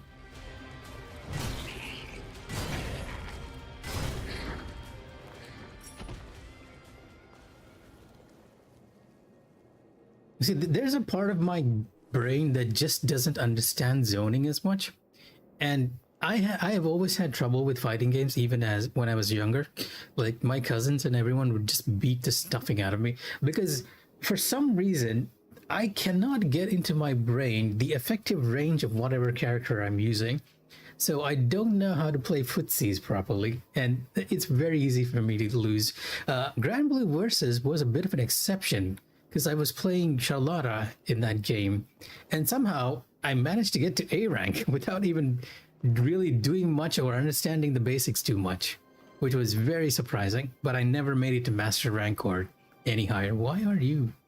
Oh my god, you're a large enemy and you poisoned. You know what, Jose, just come out. Not being cooped up. You go sick him, girl. I really don't want to deal with whatever nonsense this is. Wait a minute, can I sneak up on you? Surely I can't sneak up on you. Yeah, I can't sneak up on you. Nope, nope. Ah. Ow. What is that? I have not fought this enemy before.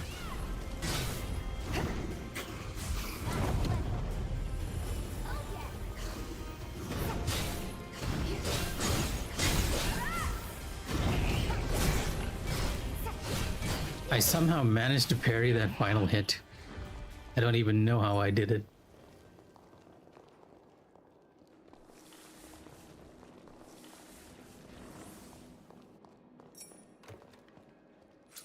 Actually, good question. Who directed Code Wing 2? If you're asking about the company, this is a Bandai Namco stuff, right? From my understanding. Actually, now I'm confused. Code Wing... Yeah, it has to be Bandai Namco because this is the God Eater team.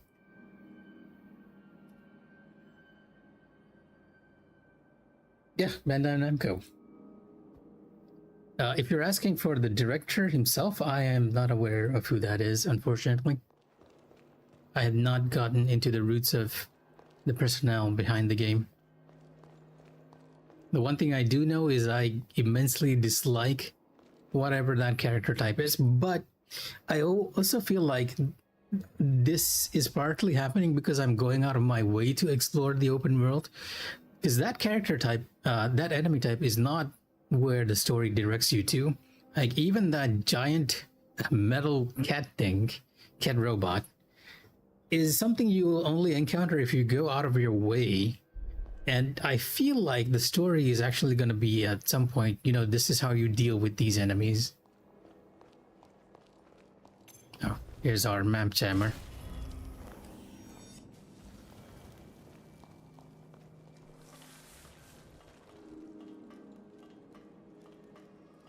Oh no, that's just pure Bandai Namco stuff. And you might not believe me, but compared to some of the characters in God Eater 2, Jose's a lot more, wearing a lot more stuff. Also, this was only openable from this side. So if I'd actually tried to access this route from the other side, I've been blocked off. They like their anime tropes in a lot of ways is all I can say. Time to stretch our legs a little.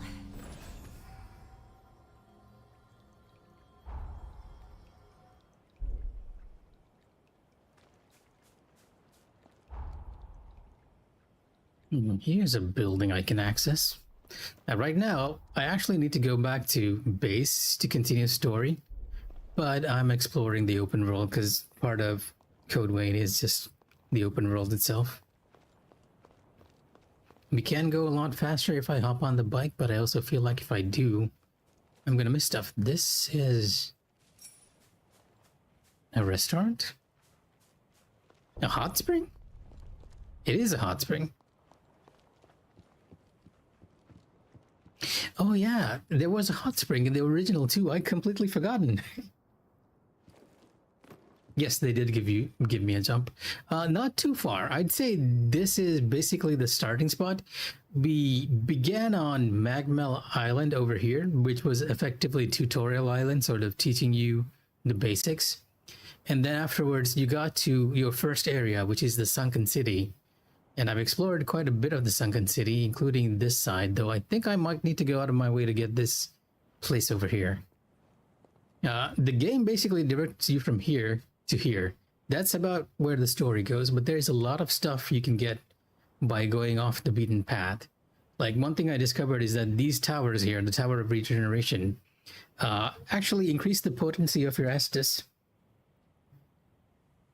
And most of these buildings are mini dungeons, the white ones. The darker looking buildings are buildings you cannot enter.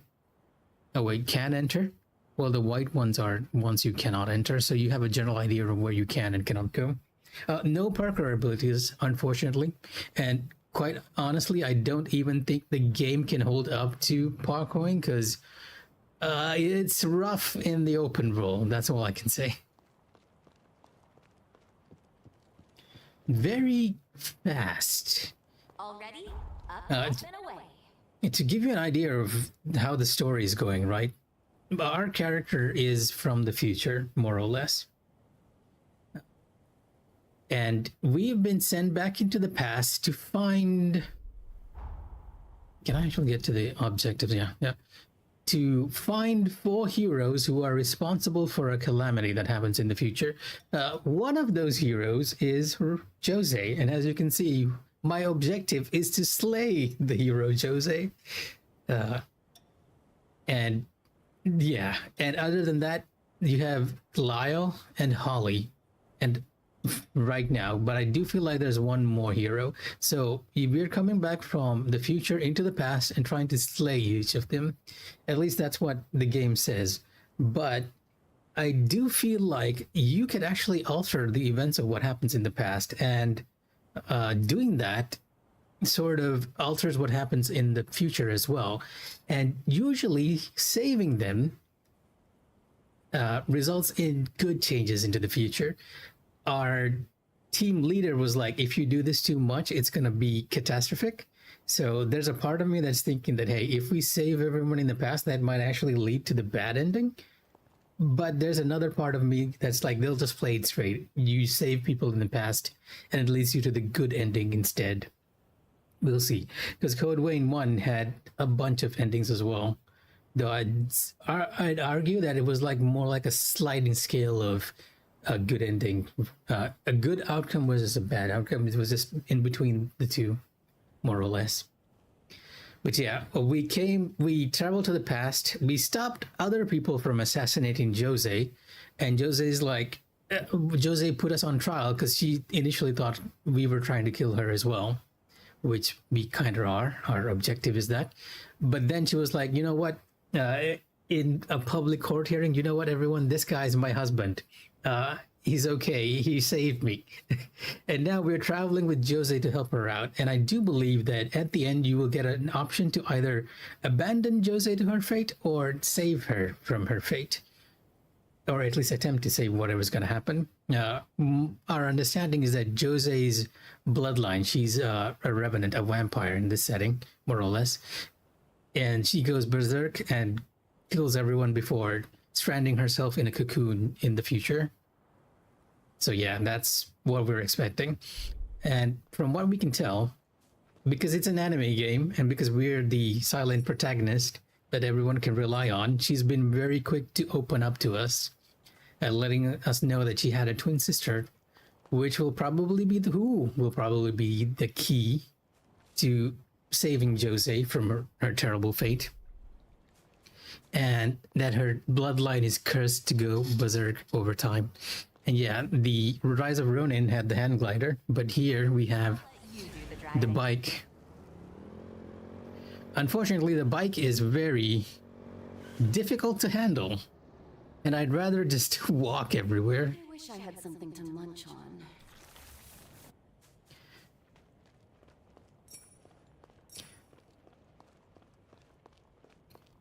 Best intentions of mice and men.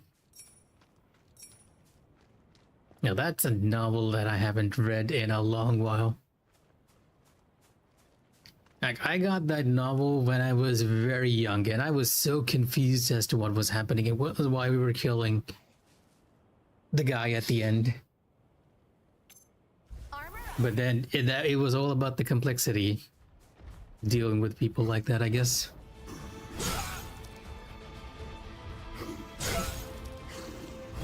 I am gonna suffer if I. Oh, there's another enemy over there too. Ow. feel a thing. Really?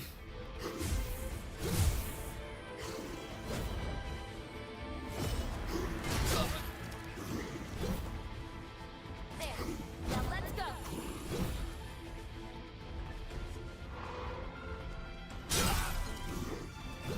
I swear to parry in this game, for some moves you need like twitch reflexes because your character is so slow on the draw.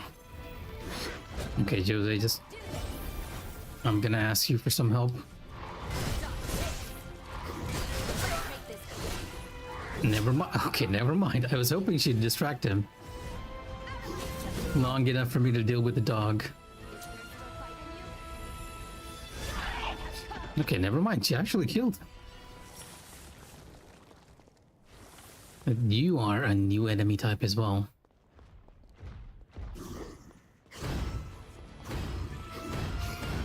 Oh, you're the enemy type I faced inside the building.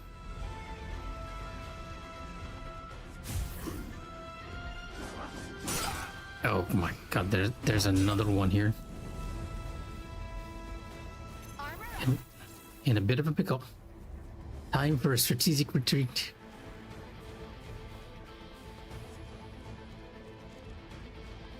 You're following me. Wow, he's actually pretty fast too.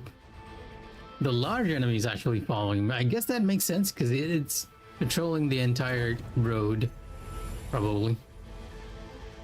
Oh no, never mind. He's backing off.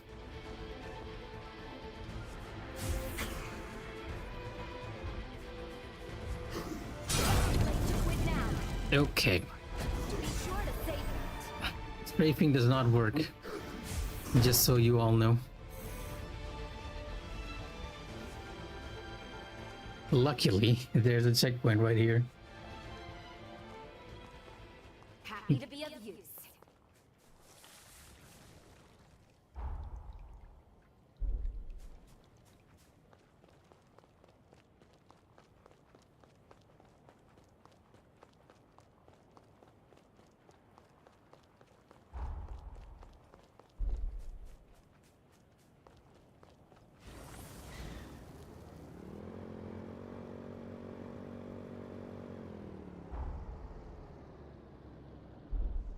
That tire you out any? There's a bunch of patrolling mobs here now that I think about it.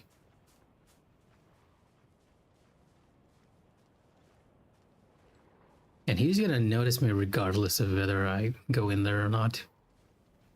Let's take care of the dog first. Now we're talking. Next. I can always count on you, my beloved.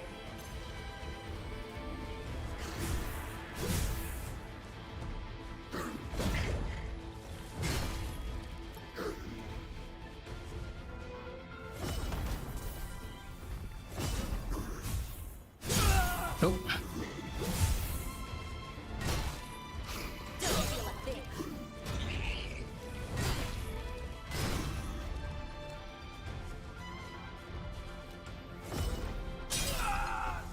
right. I forgot he does that occasionally too.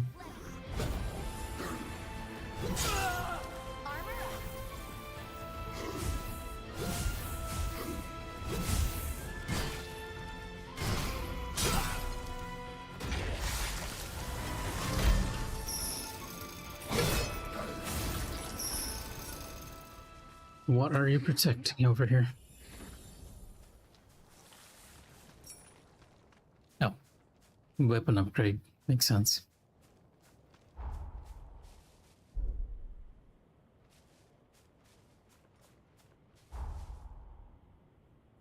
Oh, there's a mini dungeon over here.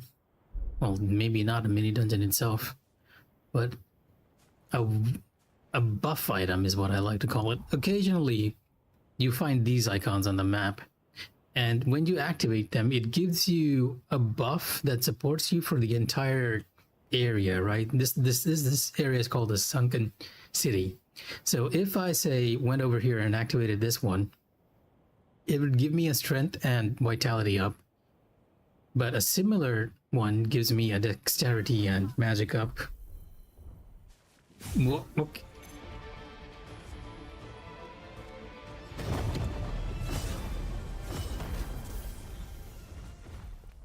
Nicely done. The mask of Pula. I'll destroy them.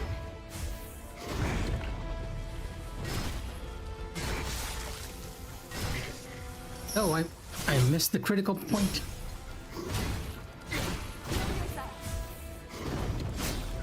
I got hit by the other guy. Okay, there's a bunch of you now. There. Now let's go.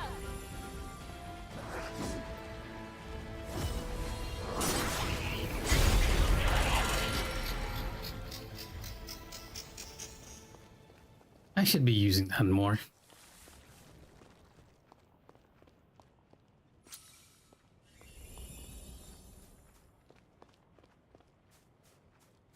That's behind door number 2. I see somebody in there. And usually if somebody's has their back to you, has an ambush around here. Or did I accidentally draw that ambush out already?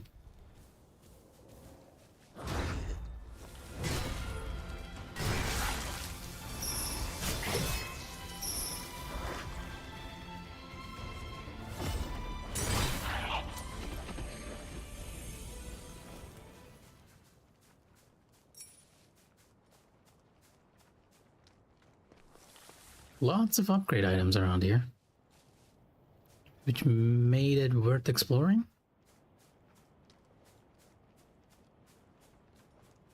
Should probably head back to base and upgrade before I proceed, right? You know what? Let's just check out the building and whatever buff we're getting before we head out. Because it doesn't seem like there's too much to explore unless I'm going to the higher levels. Not at the moment, though the game gives you a generous amount of clothing at the very start of the game. If I remember correctly, this cloak itself is actually from one of the mantles you can get from the original Code Vein as well. Not sure if you're going to get anything new compared to that.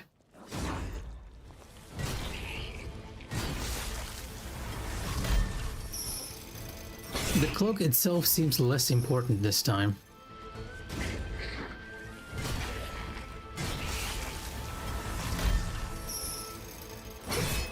Like in Code Vein 1, your cloak sort of determined what sort of critical attack you get, the stinger that I'm using now.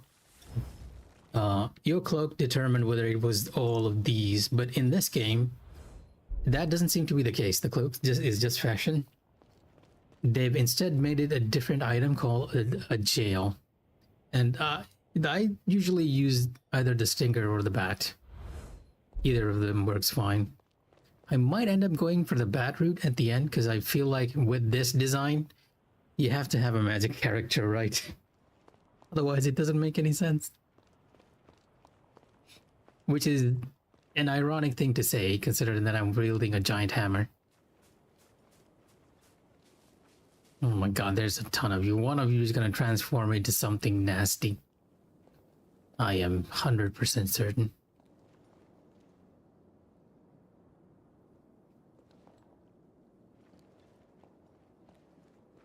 What is that anyway? Kind of weird shrine. Now we're talking.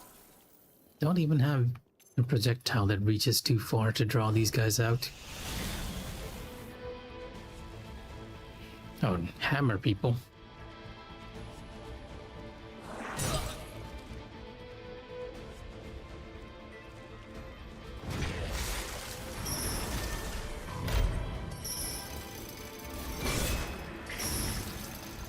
Actually, you know what? Let me very quickly change to bat. Because the bat jail has a good amount of distance.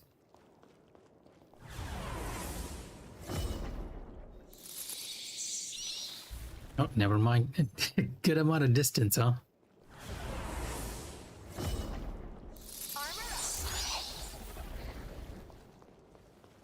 Yeah, actually one-shotted. Wow, okay. I wasn't expecting that.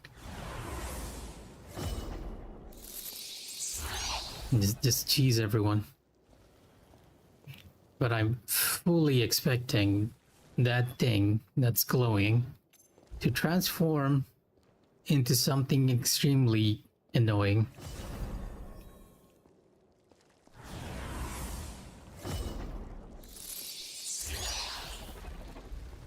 Do you have your back turned to me? Is that what's happening?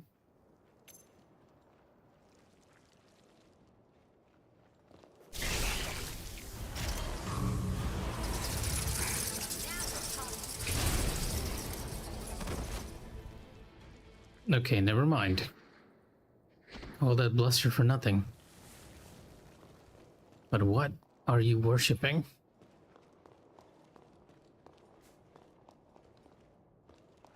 Just... You don't find these every day. Oh. Dexterity weapons. Can I? Nope.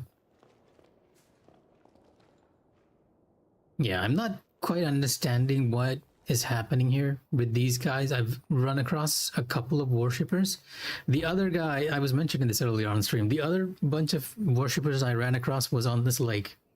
And they pulled off the same thing that happens in Elden Ring. The moment you come up to them, one of them transforms into a giant gorilla. It wasn't a dragon, but it was close enough.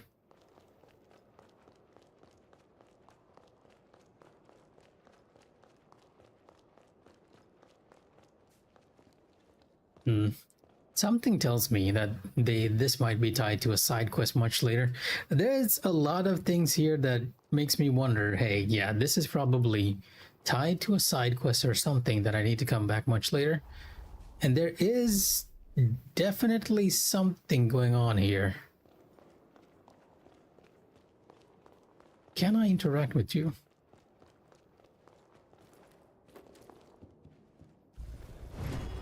Nope.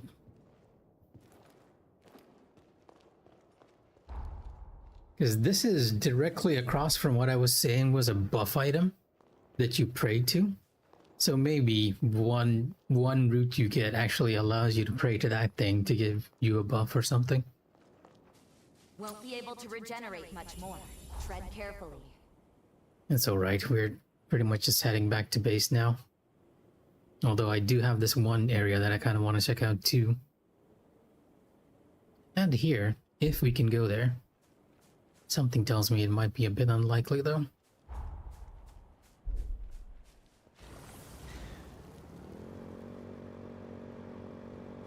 Armor up, That's the sound of an enemy. but not sheer determination. Now I'm trying to get off the motorcycle and I'm using everything but the motorcycle button. Where did you come from? Oh yeah, these guys were the other patrol that we saw earlier. Get it. Might as well just bring out Jose to help me here. And get rid of the guy at the back, because he's the one who's shooting at me. That's the stab. Nope, they're both shooting at me. You're dead.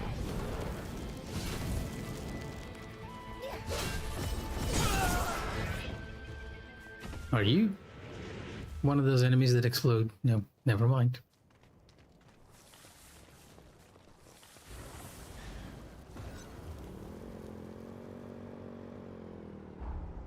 The Mask of Gula. I'll destroy them.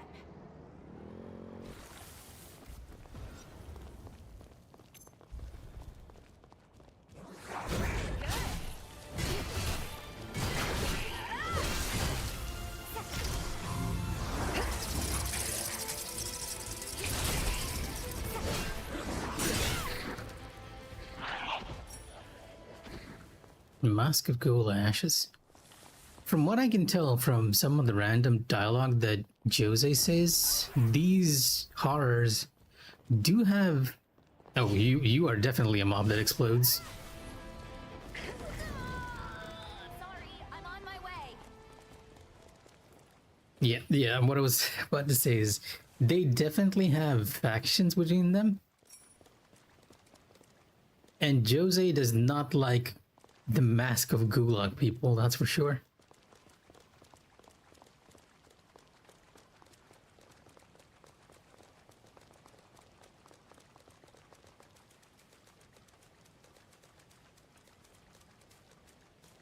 This was where the entrance was, right?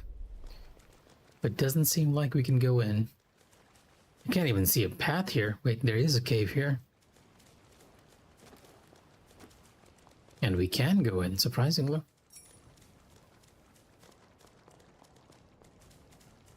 Dad. Trouble. Be on your guard. Cultist altar. Why do I feel like that item in the middle is just a big trap waiting to happen?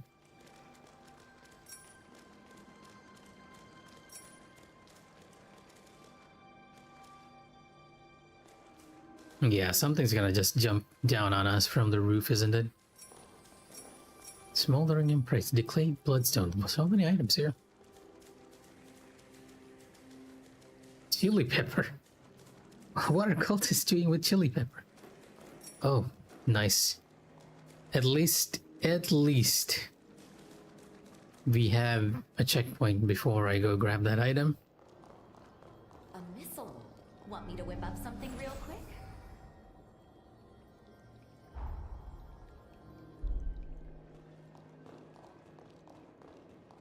Hope you don't mind. Yeah, surprisingly the game makes it very easy for you to farm materials. All you need to do is just rest at a bonfire and even the materials respawn in pretty much the same place too.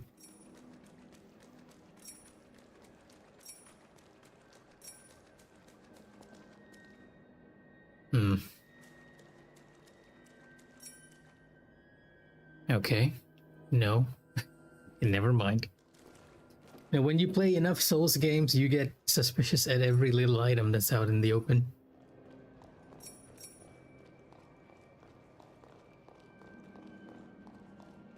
Are we entering a mine shaft?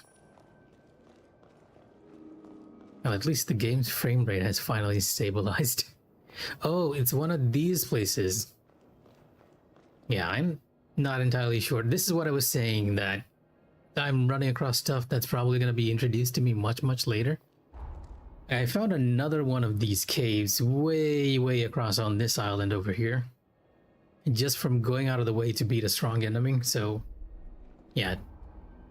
Pretty much everything we can do here right now. I'm gonna do one more thing, right?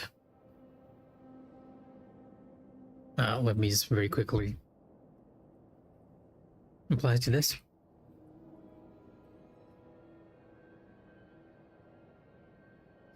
I'm gonna teleport over here, check out this building, and then head back to whatever story stuff that's gonna happen.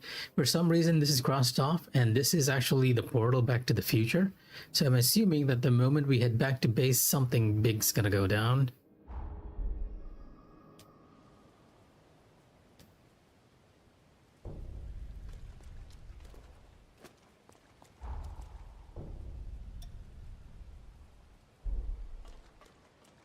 I'm putting a giant pin on a direction that's right in front of me.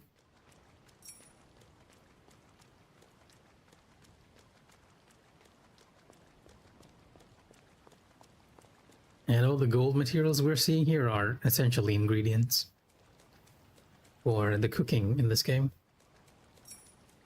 which I honestly have not been doing too much of. And should be doing, because it sort of gives you buffs.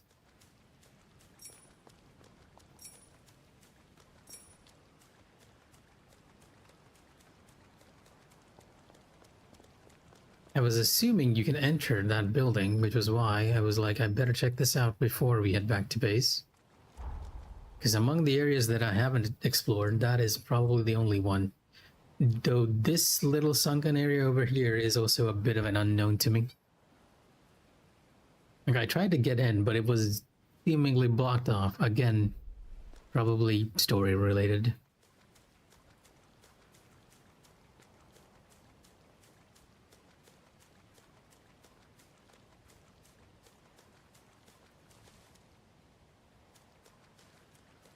Gotta check the back of the building.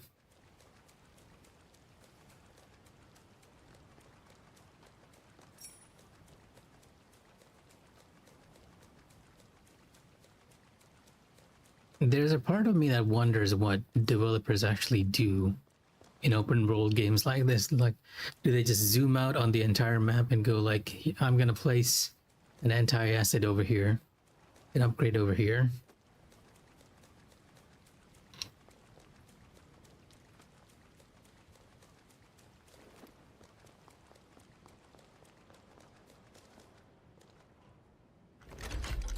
Now you are actually working on like the Sunken City one. Works.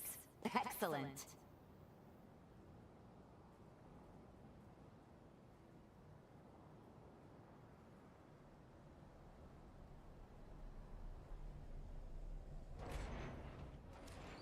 Best stay alert. Mountain underground facility. Right. Well, normally these little escapades are a bit shorter than the ones they point you in mid-story with, but we'll see.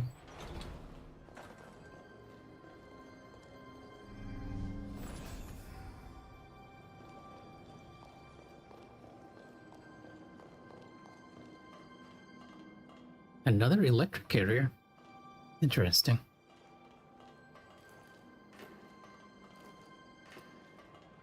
Yeah, when the game actually runs smoothly like this, it feels so nice.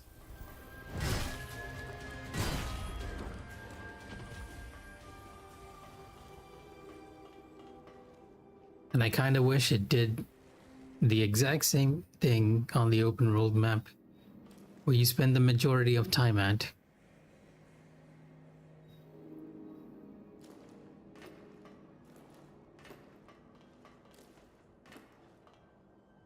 I meant to jump down from there, huh? Okay.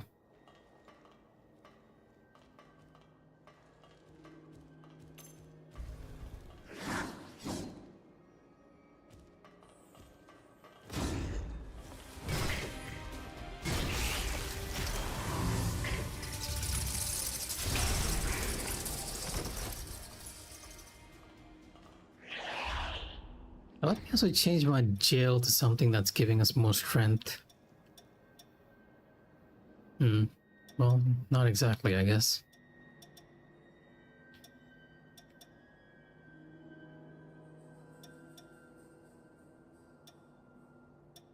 Okay, you know what? Let's just use the scythe for a change. In this area, it's probably not going to give us too huge a long distance thing to do.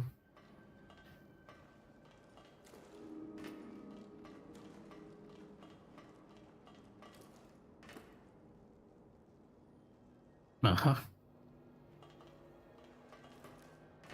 Maybe I should shift to gun as well.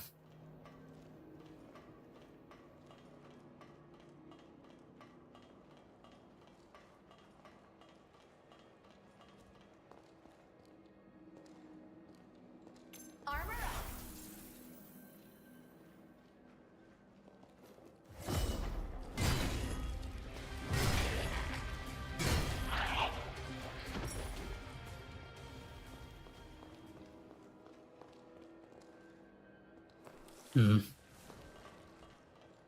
I could try jumping, but I feel like you're meant to jump from the other side, not here.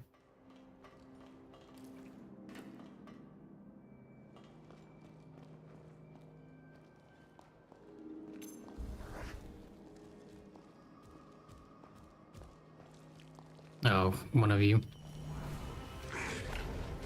Yeah, give me a sec. I hear someone at the door. Be right back. Probably my younger sibling back from work.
Alright, and back. Yeah, it was my younger sibling.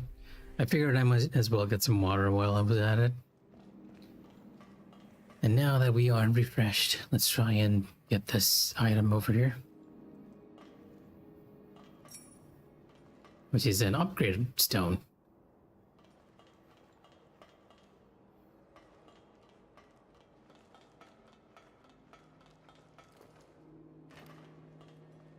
I have 1 foot. 1 foot inside. Water's electrified. Yes, yes. Thank you for letting me know, Jose. I'm actually walking into it rather than jumping into it, surprisingly. And these guys are all shooters. They're just waiting for me to Which way? up so that we can ambush them.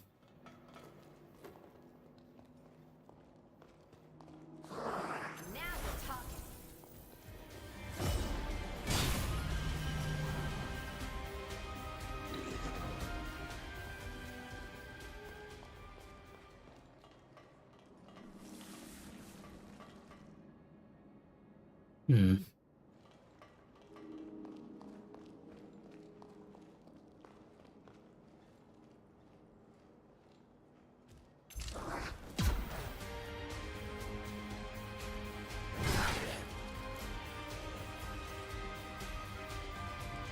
The enemies, however, did not suffer the effects of electrocution. I do.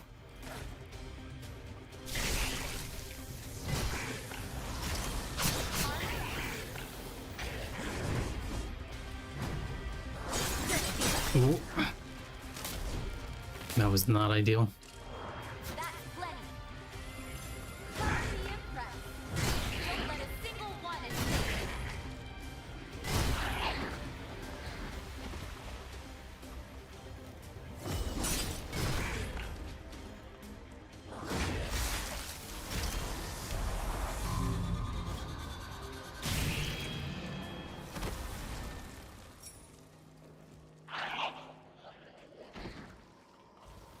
Well, that's one way to deal with all of them. That And I'm wall is being electrified. And I'm being way too cautious around these. I thought it would actually damage us a lot if we stepped into the electrified water. As is now, we can just casually just jump in and out without too much of a problem.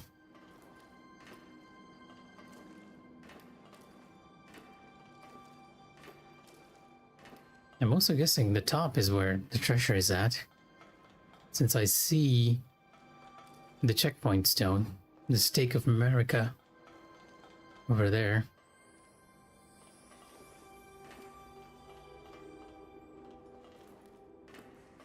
Now we're talking.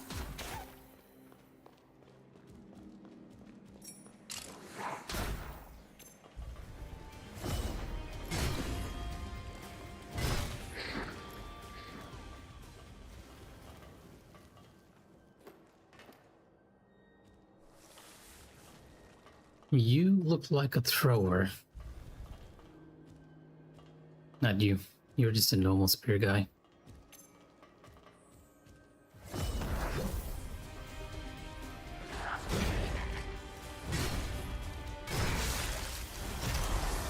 Just clip into the wall. Yeah, you are a thrower.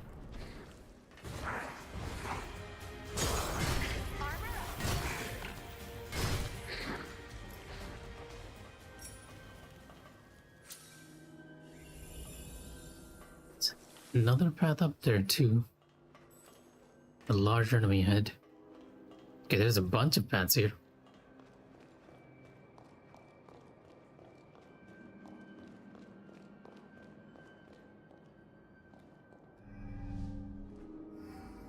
Okay, did I actually spawn everyone back in?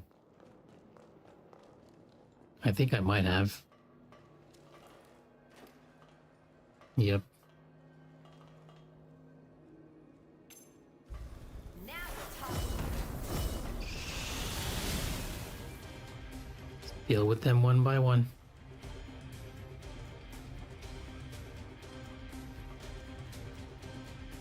You are stuck.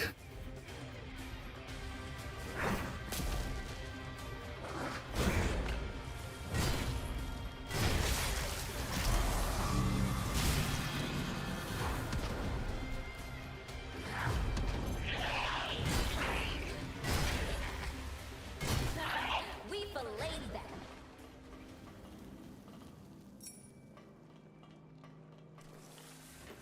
There's a revive point here too. Odd. I'm guessing this guy's actually considered the mini boss, so why would they give an extra revive point over there? Right, you must have fallen from above.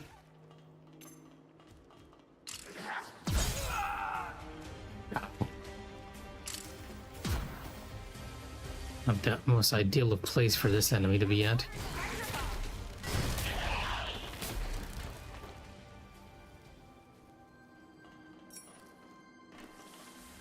Let's check upstairs first.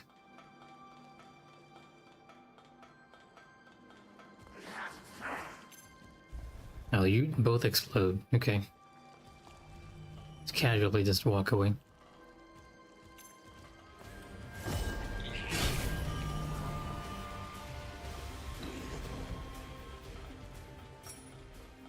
There's one more of you.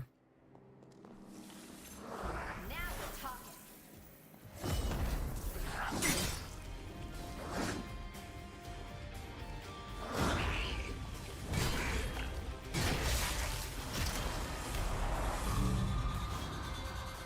Left something useful.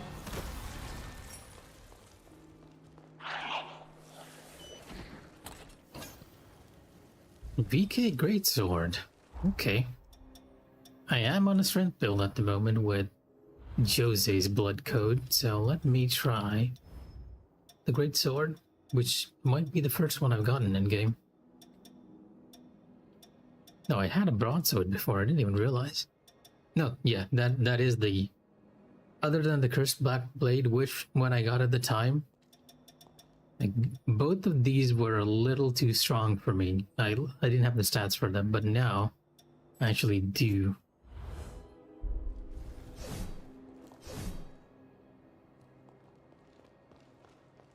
If I remember correctly, the Zwei Handler in Code Domain 1 was a very broken weapon.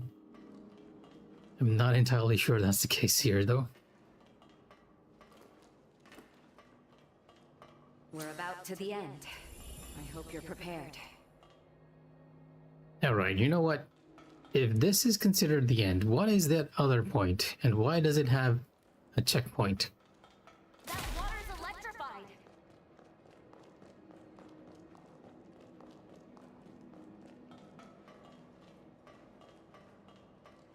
This is definitely a boss room.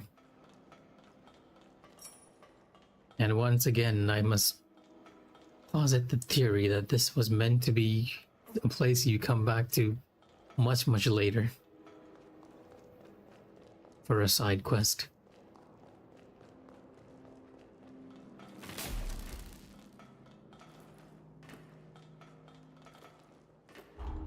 Yeah, all things considered, not too much. No, I'm missing something. Each area has a monster that bogs up the map. And I haven't found that creature before I went to the boss room, so I am definitely missing a location I can go to.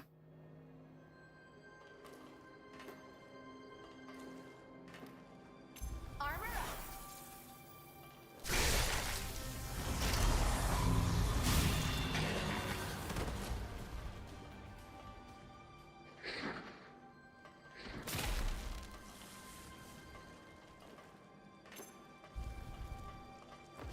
Don't feel a bit. Heal yourself. Oh, what? What did I die from?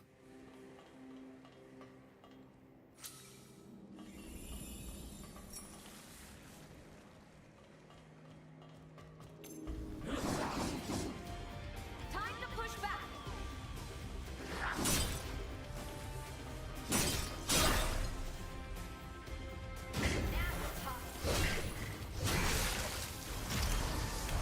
Yeah, I feel like the great swords are still probably one of the better weapons in this game too. It has the same stagger as the hammer, but it has a longer reach and is a lot faster to use. One of the problems with the hammer was that if I used it, there was a very high chance that I was gonna get hit at the boss. Oh, it's one of those buff items that I was talking about before. You know what, Jose? Let's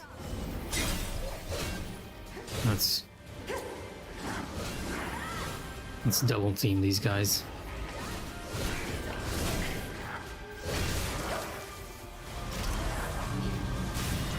Not the room I was looking for, but I'll take it.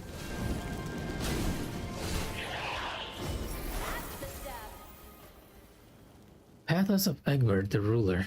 What buff do you give? Max HP and willpower boost. Okay.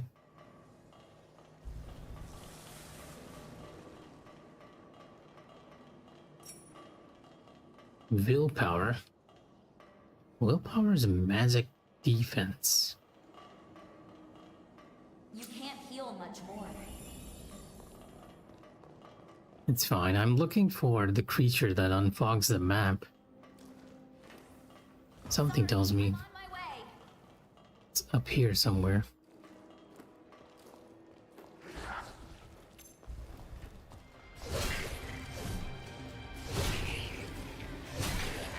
Oh, I'm losing my health when I'm using this. Not sheer determination. Hands off. Okay, wait. Why am I losing my health when I use this?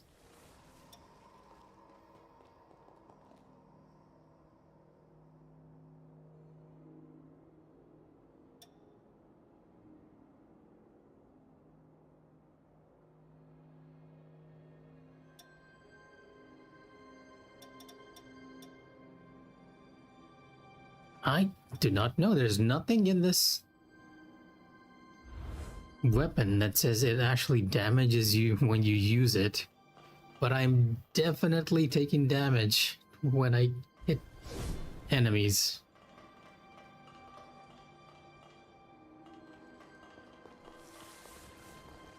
Which is not ideal. Yep. I just lost a chunk of my own health from using that. I don't even have a debuff that's showing me that I'm gonna lose health from using this weapon.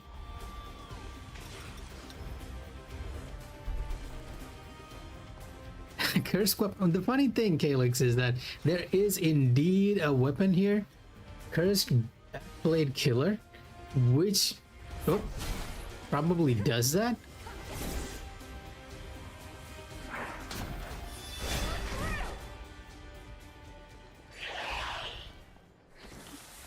But there's nothing indicating that this great sword is cursed.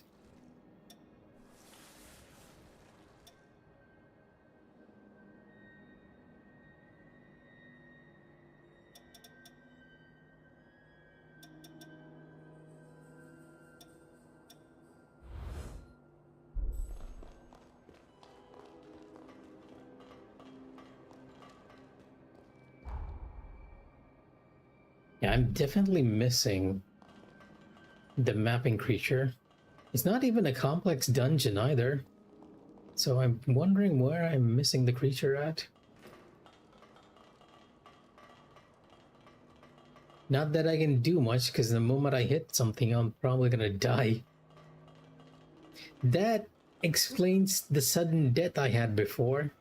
I didn't know it was actually damaging me, and I just swung at an enemy and immediately died.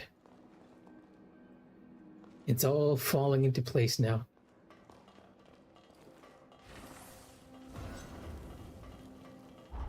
And why am I still using this? Let's just go with the Lost Swilehander, which insofar as I know is supposed to be the most broken weapon in Code Vein 1. We'll see if that holds true here as well.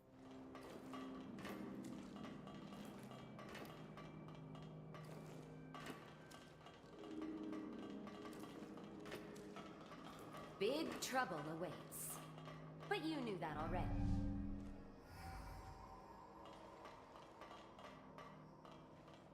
No, I can't actually change my skills here. Never mind.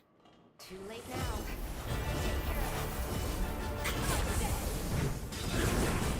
What? That's quite a move you have there.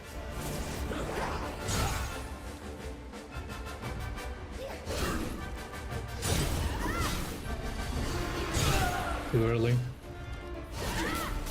I am getting electrocuted by something. The walls!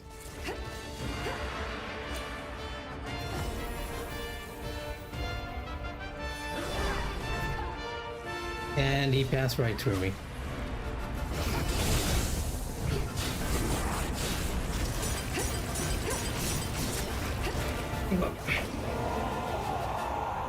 I did a surprising amount of damage. Can I not parry you? Is that what's happening? Most of the time when I say that, it's just a timing issue, so...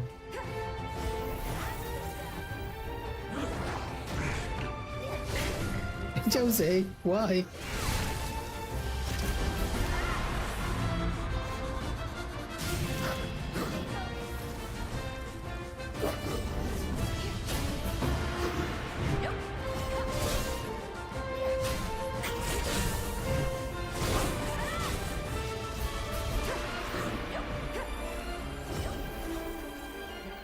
The whole floor is just...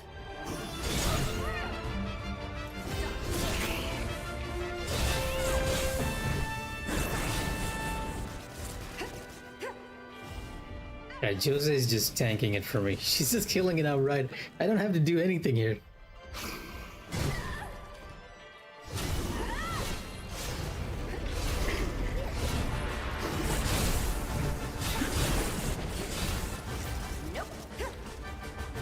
Really hard to tell where is save to.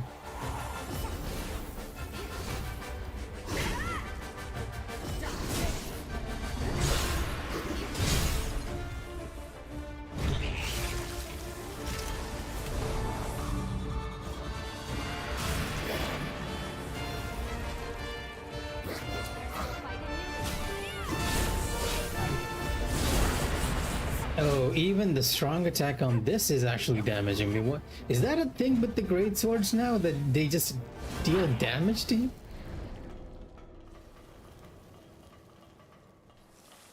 I'm not sure I want to use great swords anymore. In hindsight, I should have just unsummoned Jose and tried to solo that enemy. But never mind, it's done. I'll probably have to come back later here because I am missing something here. I am definitely missing a room which unfogs this map, and there is an extra room here that we cannot access at the moment. How do you find the energy to keep going? By returning to the entrance of the dangerous dungeon. But yeah, I'm gonna teleport very quickly over to our story point. Because I think that might be all the exploration I can do in this area. There's a tower here that I cannot access, and even this little sunken area which I cannot access. I feel like these should be available to us much later. Same here. There's a barrier here that's preventing us from entering. So I'm gonna head here, see what's happening with the story, and then I'll probably call it a night if nothing eventful is happening. It's already 11:30 p.m. over here. And yeah, most of the companions, whether it's God Eater or Code Vein, are pretty capable. At the start, how they do it is they make the companions get weaker as the game goes on. The exception was EO, which you get in Code Vein 1 much later on. And for some reason, despite being your firekeeper in that game, she is ridiculously strong.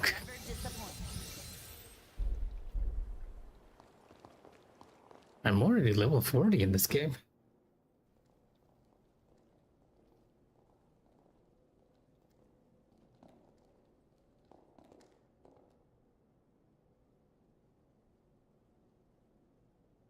No, why don't you sure look evil? Sit tight. I'll be with you in just a minute.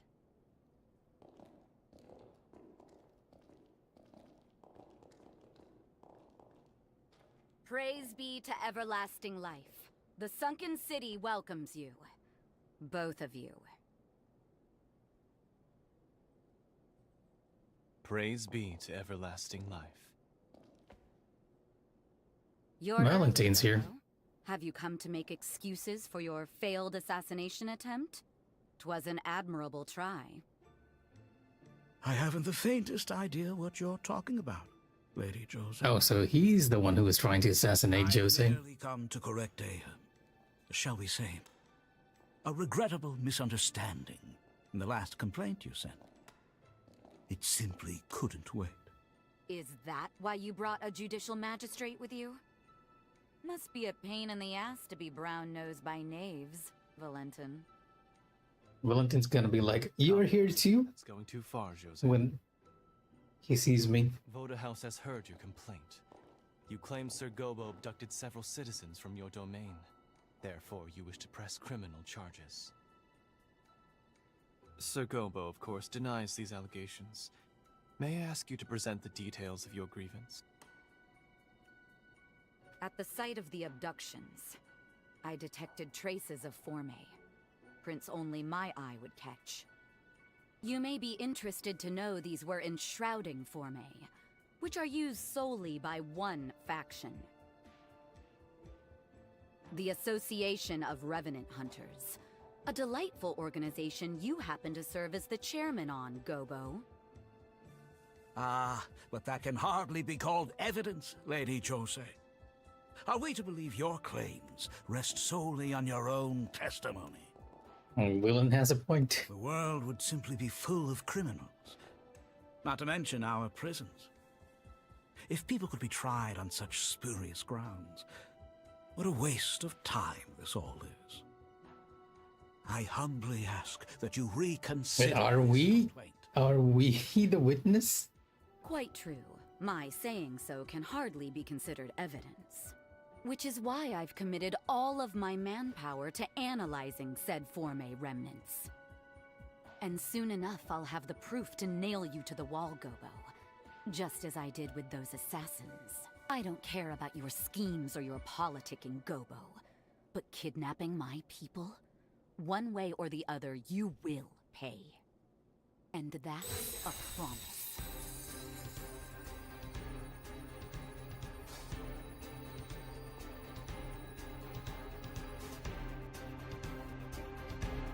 Now, the other guy's a Revenant Hunter too. That's quite enough, thank you. You have both presented your cases.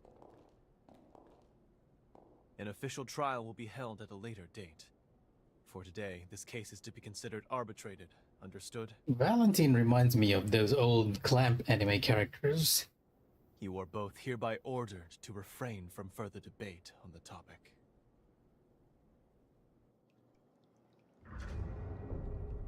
Sorry you had to sit through that charade. Don't let it bother you too much. That said, thank you for the show of support. We should discuss what comes next. Come along to my quarters. I'll gather everyone there. You do remember the way, yeah? Just up the elevator from the hall.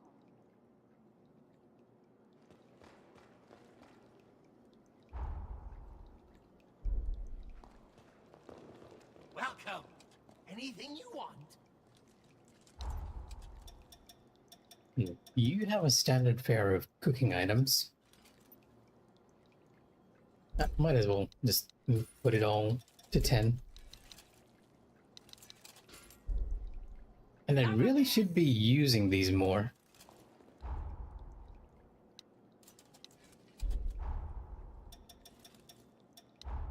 It's just as I see item synthesis and I don't exactly equate item synthesis with cooking. But that is indeed what it does. And it's kind of worth actually having the items because they give you permanent buffs until you die.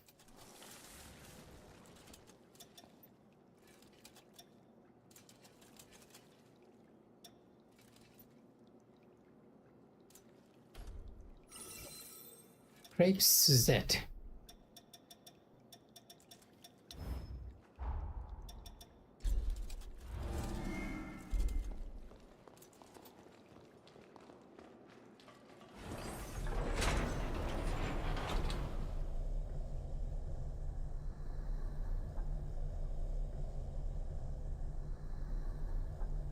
Let's see what you're made of.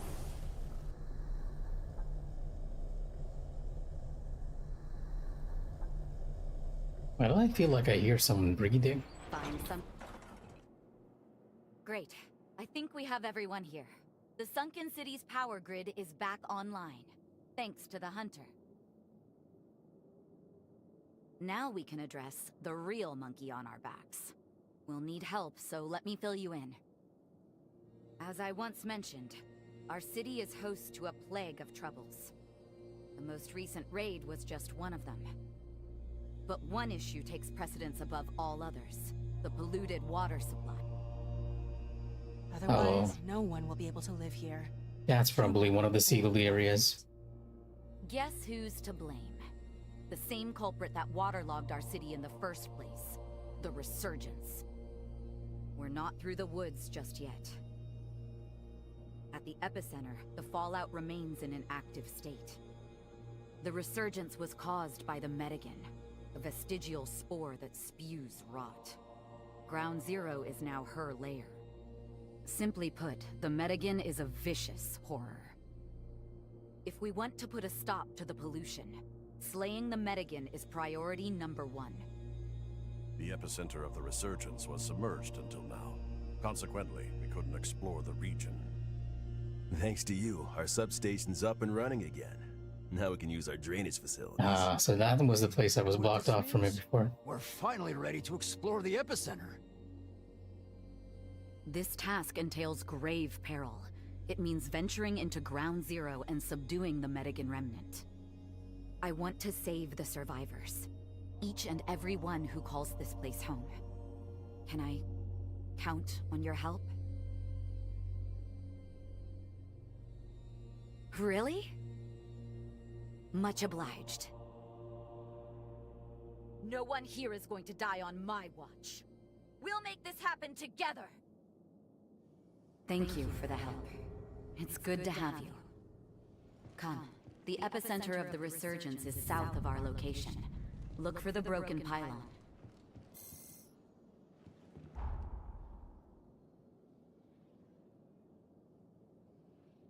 Oh, okay, never mind. I actually went here too.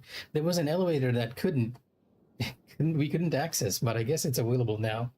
I'll also check this area because I feel like after that, what they said, this area might be accessible too. But for the most part, yeah, I'm just gonna go down, hit the checkpoint, talk with my companion who's actually from the future inside our mental subspace, and then call it for the night.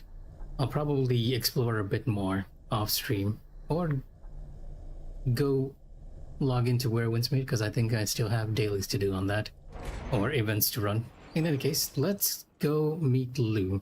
You might be thinking that Jose is our companion since we've been spending the majority of our time with her, but our actual companion is our firekeeper, rather, is Lou. And she's the reason we can actually go back into the past and meet every one of these heroes. Something the matter? To think the people of this city were still fighting against the Resurgence. We should do everything in our power to help Jose. Yeah, she's generally on the side that wants to help the people. Not exactly sure why. At some point our character died and Lou has kind of given half of her heart to us, which is what you see on our back. And that sort of connects the both of us together. Which is why when Lou uses her time travel powers, we can go back into the past with her. And Lou is technically sustaining the time travel while we just run around in the overworld. Something the matter?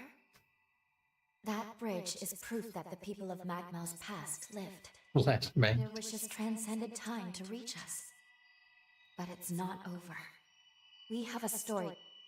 See, Calyx, the one thing I do love about this area though, Of the Resurgence. It's time we explored the core of the tragedy that hit this city. We'll find it south of the base. She said we should look for a broken pylon. the one thing I like about this place is that the game actually runs smoothly in here. Like when you come from the open world to this area, or any dungeon for that matter, it's such a whiplash, and I really hope in the future that they somehow manage to make it a lot more smoother. She said pylon, not paimon. There is no emergency food in this game. We've done lots of prep to be ready to explore the epicenter. Now that you're here, we've got all the muscle we need. Careful out there, okay? Sure, why not? I'm guessing that some of these guys might have side quests for us. Or maybe not. Because they were very distrusting of me when I first came here. Yes, she is one of the demons of Goetia, I believe, right? which is one of the reasons why people were like, Paimon is secretly evil, and we're equating to Paimon to that one character that appears at the start of Genshin and throws your other twin. Oh, not throws your other twin, captures the other twin. Remember, you've only got one life. Take care. Yeah, these guys are a lot more trusting now. They were very suspicious before. Stay safe. Let's eat together when you get back. Are you heading out? Be careful out there. Valentine didn't say anything to us, surprisingly. I must say, I didn't expect to bump into you here. It's good to see you well. I trust I can rely on you to prevent those two from getting carried away. All life on the frontier is as precious as it is fleeting.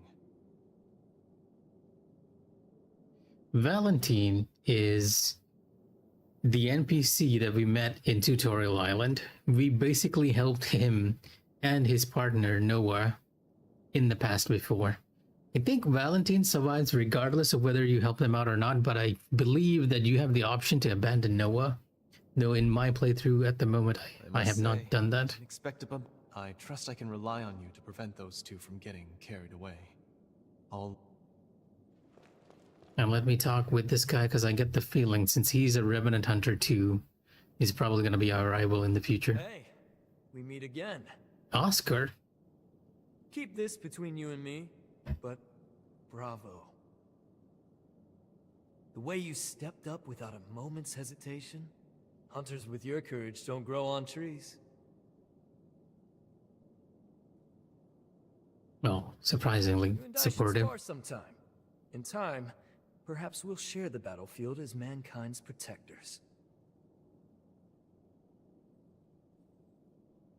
Yeah, this organization gives me very much God Eater feeling. And something tells me they might connect it back to God Eater later. Alessandro Gobo at your service. I see you're a Revenant Hunter. And yet, you don't belong to the association. How peculiar. Nevertheless, our doors are open to all hunters. I am convinced that hunters are the greatest hope of humanity.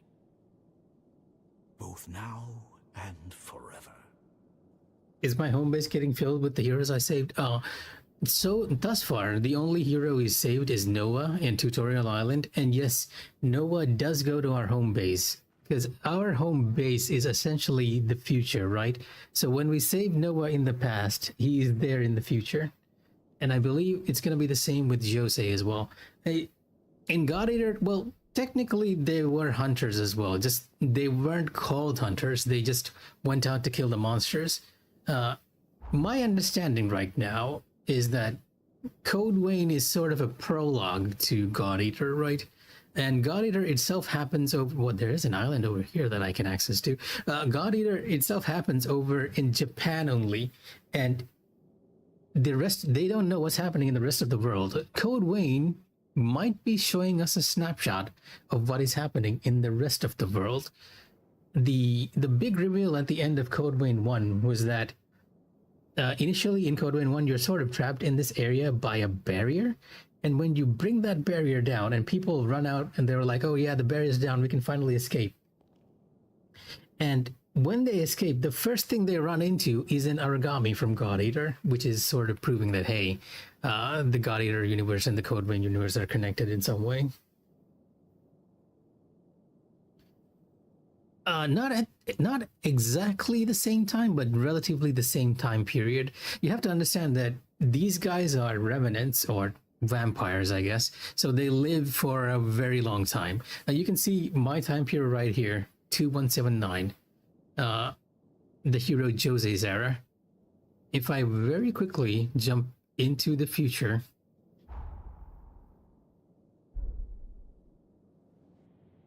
it should be showing us, it really should be showing us a different time period.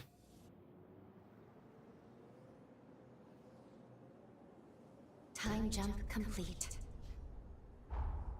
Yeah, 2277, the present. And this entire area is completely different too. We managed to travel to the past by actually finding Jose here, who's locked inside her cocoon. and following her bond, her suffering, or pathos as they call it, back here. And in the future, this city is completely sunk, as opposed to the present where, History this clock tower has seen. as opposed to the past where it's slightly flooded so far. And yeah, in the future, you actually have Need of me?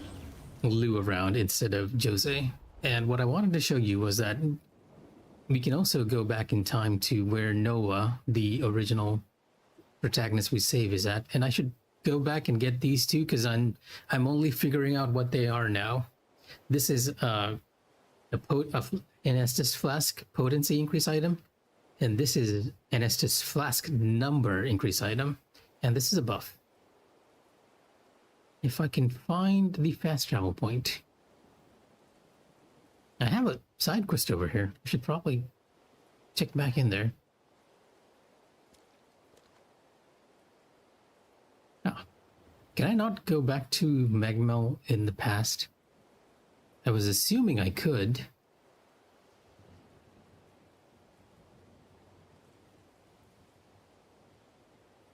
Interesting.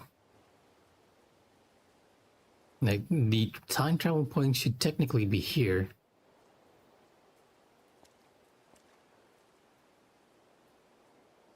You know what, let me just travel back to base. Yeah, a lot of the optional dungeons that I've been running around in, like the substation over here, they are not required, I think, except for maybe side quests, so you can just ignore them, then continue on. And you can ignore these structures too, but hey, an open world game, you kind of want to be hitting everything as much as possible. And remember what I said about anime tropes in design? Well, yeah, here's another big one right here. That was not what I meant, but yes, the answer is there. We need to search every region until we can find all the cocoons. Not yet. No warnings just yet. Closest from here is Jose's in the sunken city. That may be the best place to start. And like Code Vein 1, you can actually give gifts to your friends to sort of increase your reputation with them. But to be honest, I'm not entirely sure what they like. This looks lovely. I have quite the sweet tooth, you know. Okay, I think we gave her a good gift. I'm here if you need. Oh, sorry, Lou. Our mission is to eliminate 5 heroes. And this is the leader of our We faction, know the whereabouts of 3 Lavinia. cocoons. You must travel to points in the past from these locations. Make contact with the heroes in their times, and find the keys to unlock their cocoons. I see you've assimilated a blood code. The more you consume souls, the bigger you become. It gives me great pleasure to avail you. My understanding is that Lavinia is actually Valentine's descendant, the person we just met a few moments ago. I await your return. In another sense, even though Lou is very much our firekeeper, Lavinia kind of fulfills the purpose more, I'd say. And we have Iris over here, who I feel like might be needed to unlock barriers. I'm currently looking into Lyle, the hero laying dormant in the corroded scar. It would seem he was quite the swordsman. Yeah, I'm guessing I'll be able to assist you once you're there. We should work together. that once we deal with Jose's situation, we'll probably be taking Iris instead of Lou. If you get your hands on a remnant I need, I'd appreciate if you could give it to me. I'll use them to make you stronger, so it's a win-win. Thanks. Praying you stay safe. And then over here we have the other person that we rescued, Noah, who is, like as you said, we're sort of collecting heroes in a sense. Magmel much, but I've heard a thing or two about the hero Holly. And just like Iris, I feel like Noah will be accompanying us when we go after Holly. Dormant in the undead forest. Be careful with this one.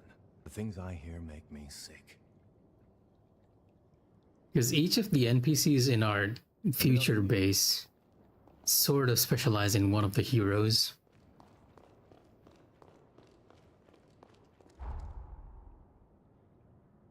Now there's a buff item right here. I just never knew what these icons meant back then. And let me see if I can actually travel back in time to Tutorial Island in a sense.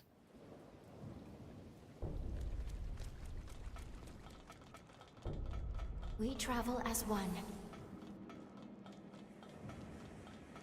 Normally you're able to just do it from the world map.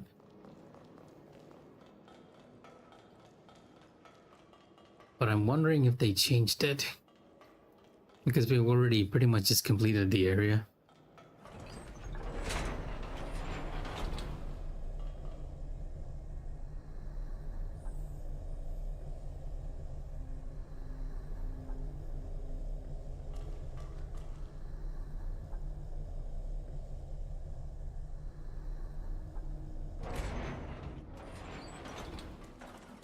See, here's the thing, Calyx, I thought so too. Because Leviana was like, you're changing the past. It's going to affect the future in catastrophic ways. She warns us against actually changing the future. But she doesn't stop us. Unlike the other NPCs who do not know that the timeline changes, Leviana, because of her bloodline, right? Because she's part of Valentine's bloodline and sort of has the same power as Lou on a minor scale. She's aware of the changes to the bloodline, but she has done nothing to actually stop us. She's like, after we change the timeline, the very first time that happens, she's like, don't do it. It's going to mess up everything. And after we change the timeline, she's like, okay, you guys do it, but you better make sure you take responsibility for whatever changes you're doing. So she isn't stopping us.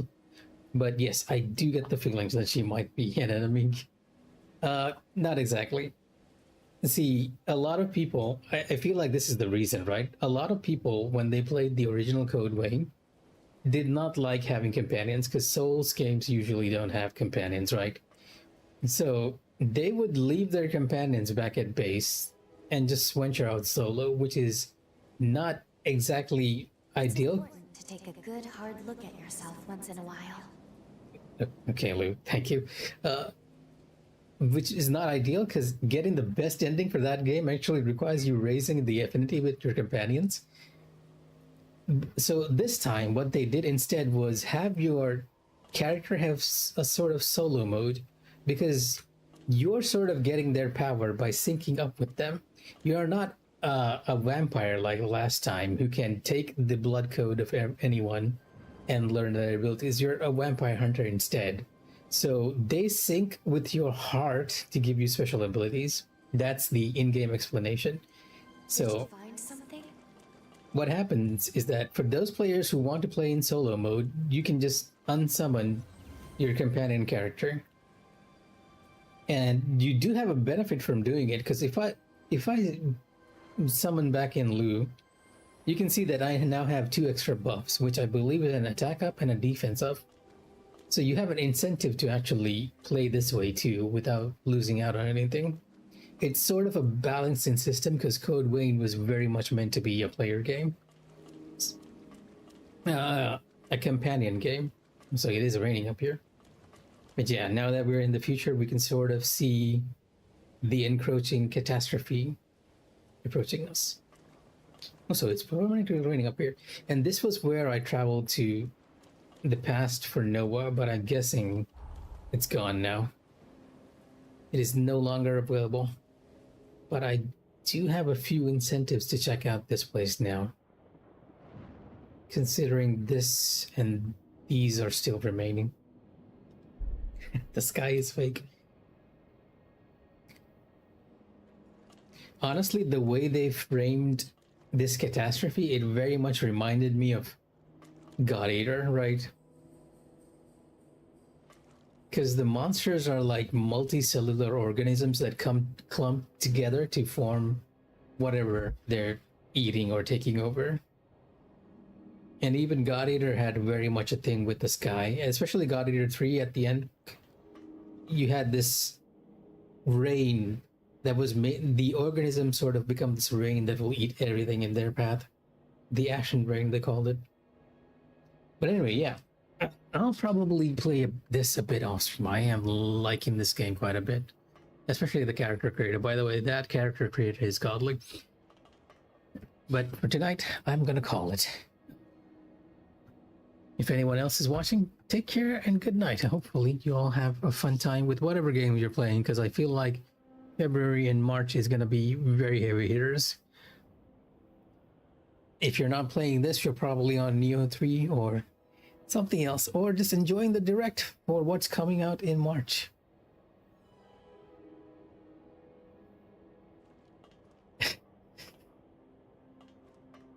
Do you mean Leviana? I don't think Leviana is fully understanding what's happening either. In some cases, I feel like our character might be sort of the big bad. Our basic blood code, I believe, is really well. No, it's not our basic blood code. It might be Lou, because the main hero that actually, how do I phrase this? That actually, and their actions actually resulted in whatever catastrophe that was happening was called Idris. And if I switch Lou's bloodline, it says the Superbia bloodline originated with the great hero Idris and consists of prominent ravens with considerable influence over the frontier. So we don't know quite yet. But hey, you know what? I'm gonna bank on you being correct, just because God Eater and Code Vein are very anime games. They tend to play stuff like this very straight. I'm fully expecting a power of friendship moment at the end of this game too. Yeah. When you finish the first game, you are confronted by an origami.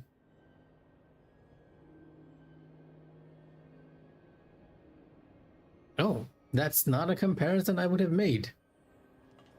But I kinda guess that makes sense, because you sort of end up coming out from one situation. It's very much a out of the frying pan and into the fire moment. Though what happened to our actual characters in Code Vein 1 is not clear. Enough time has passed that what? There's an item up there. Kind of surprised that we can see it from all the way up here.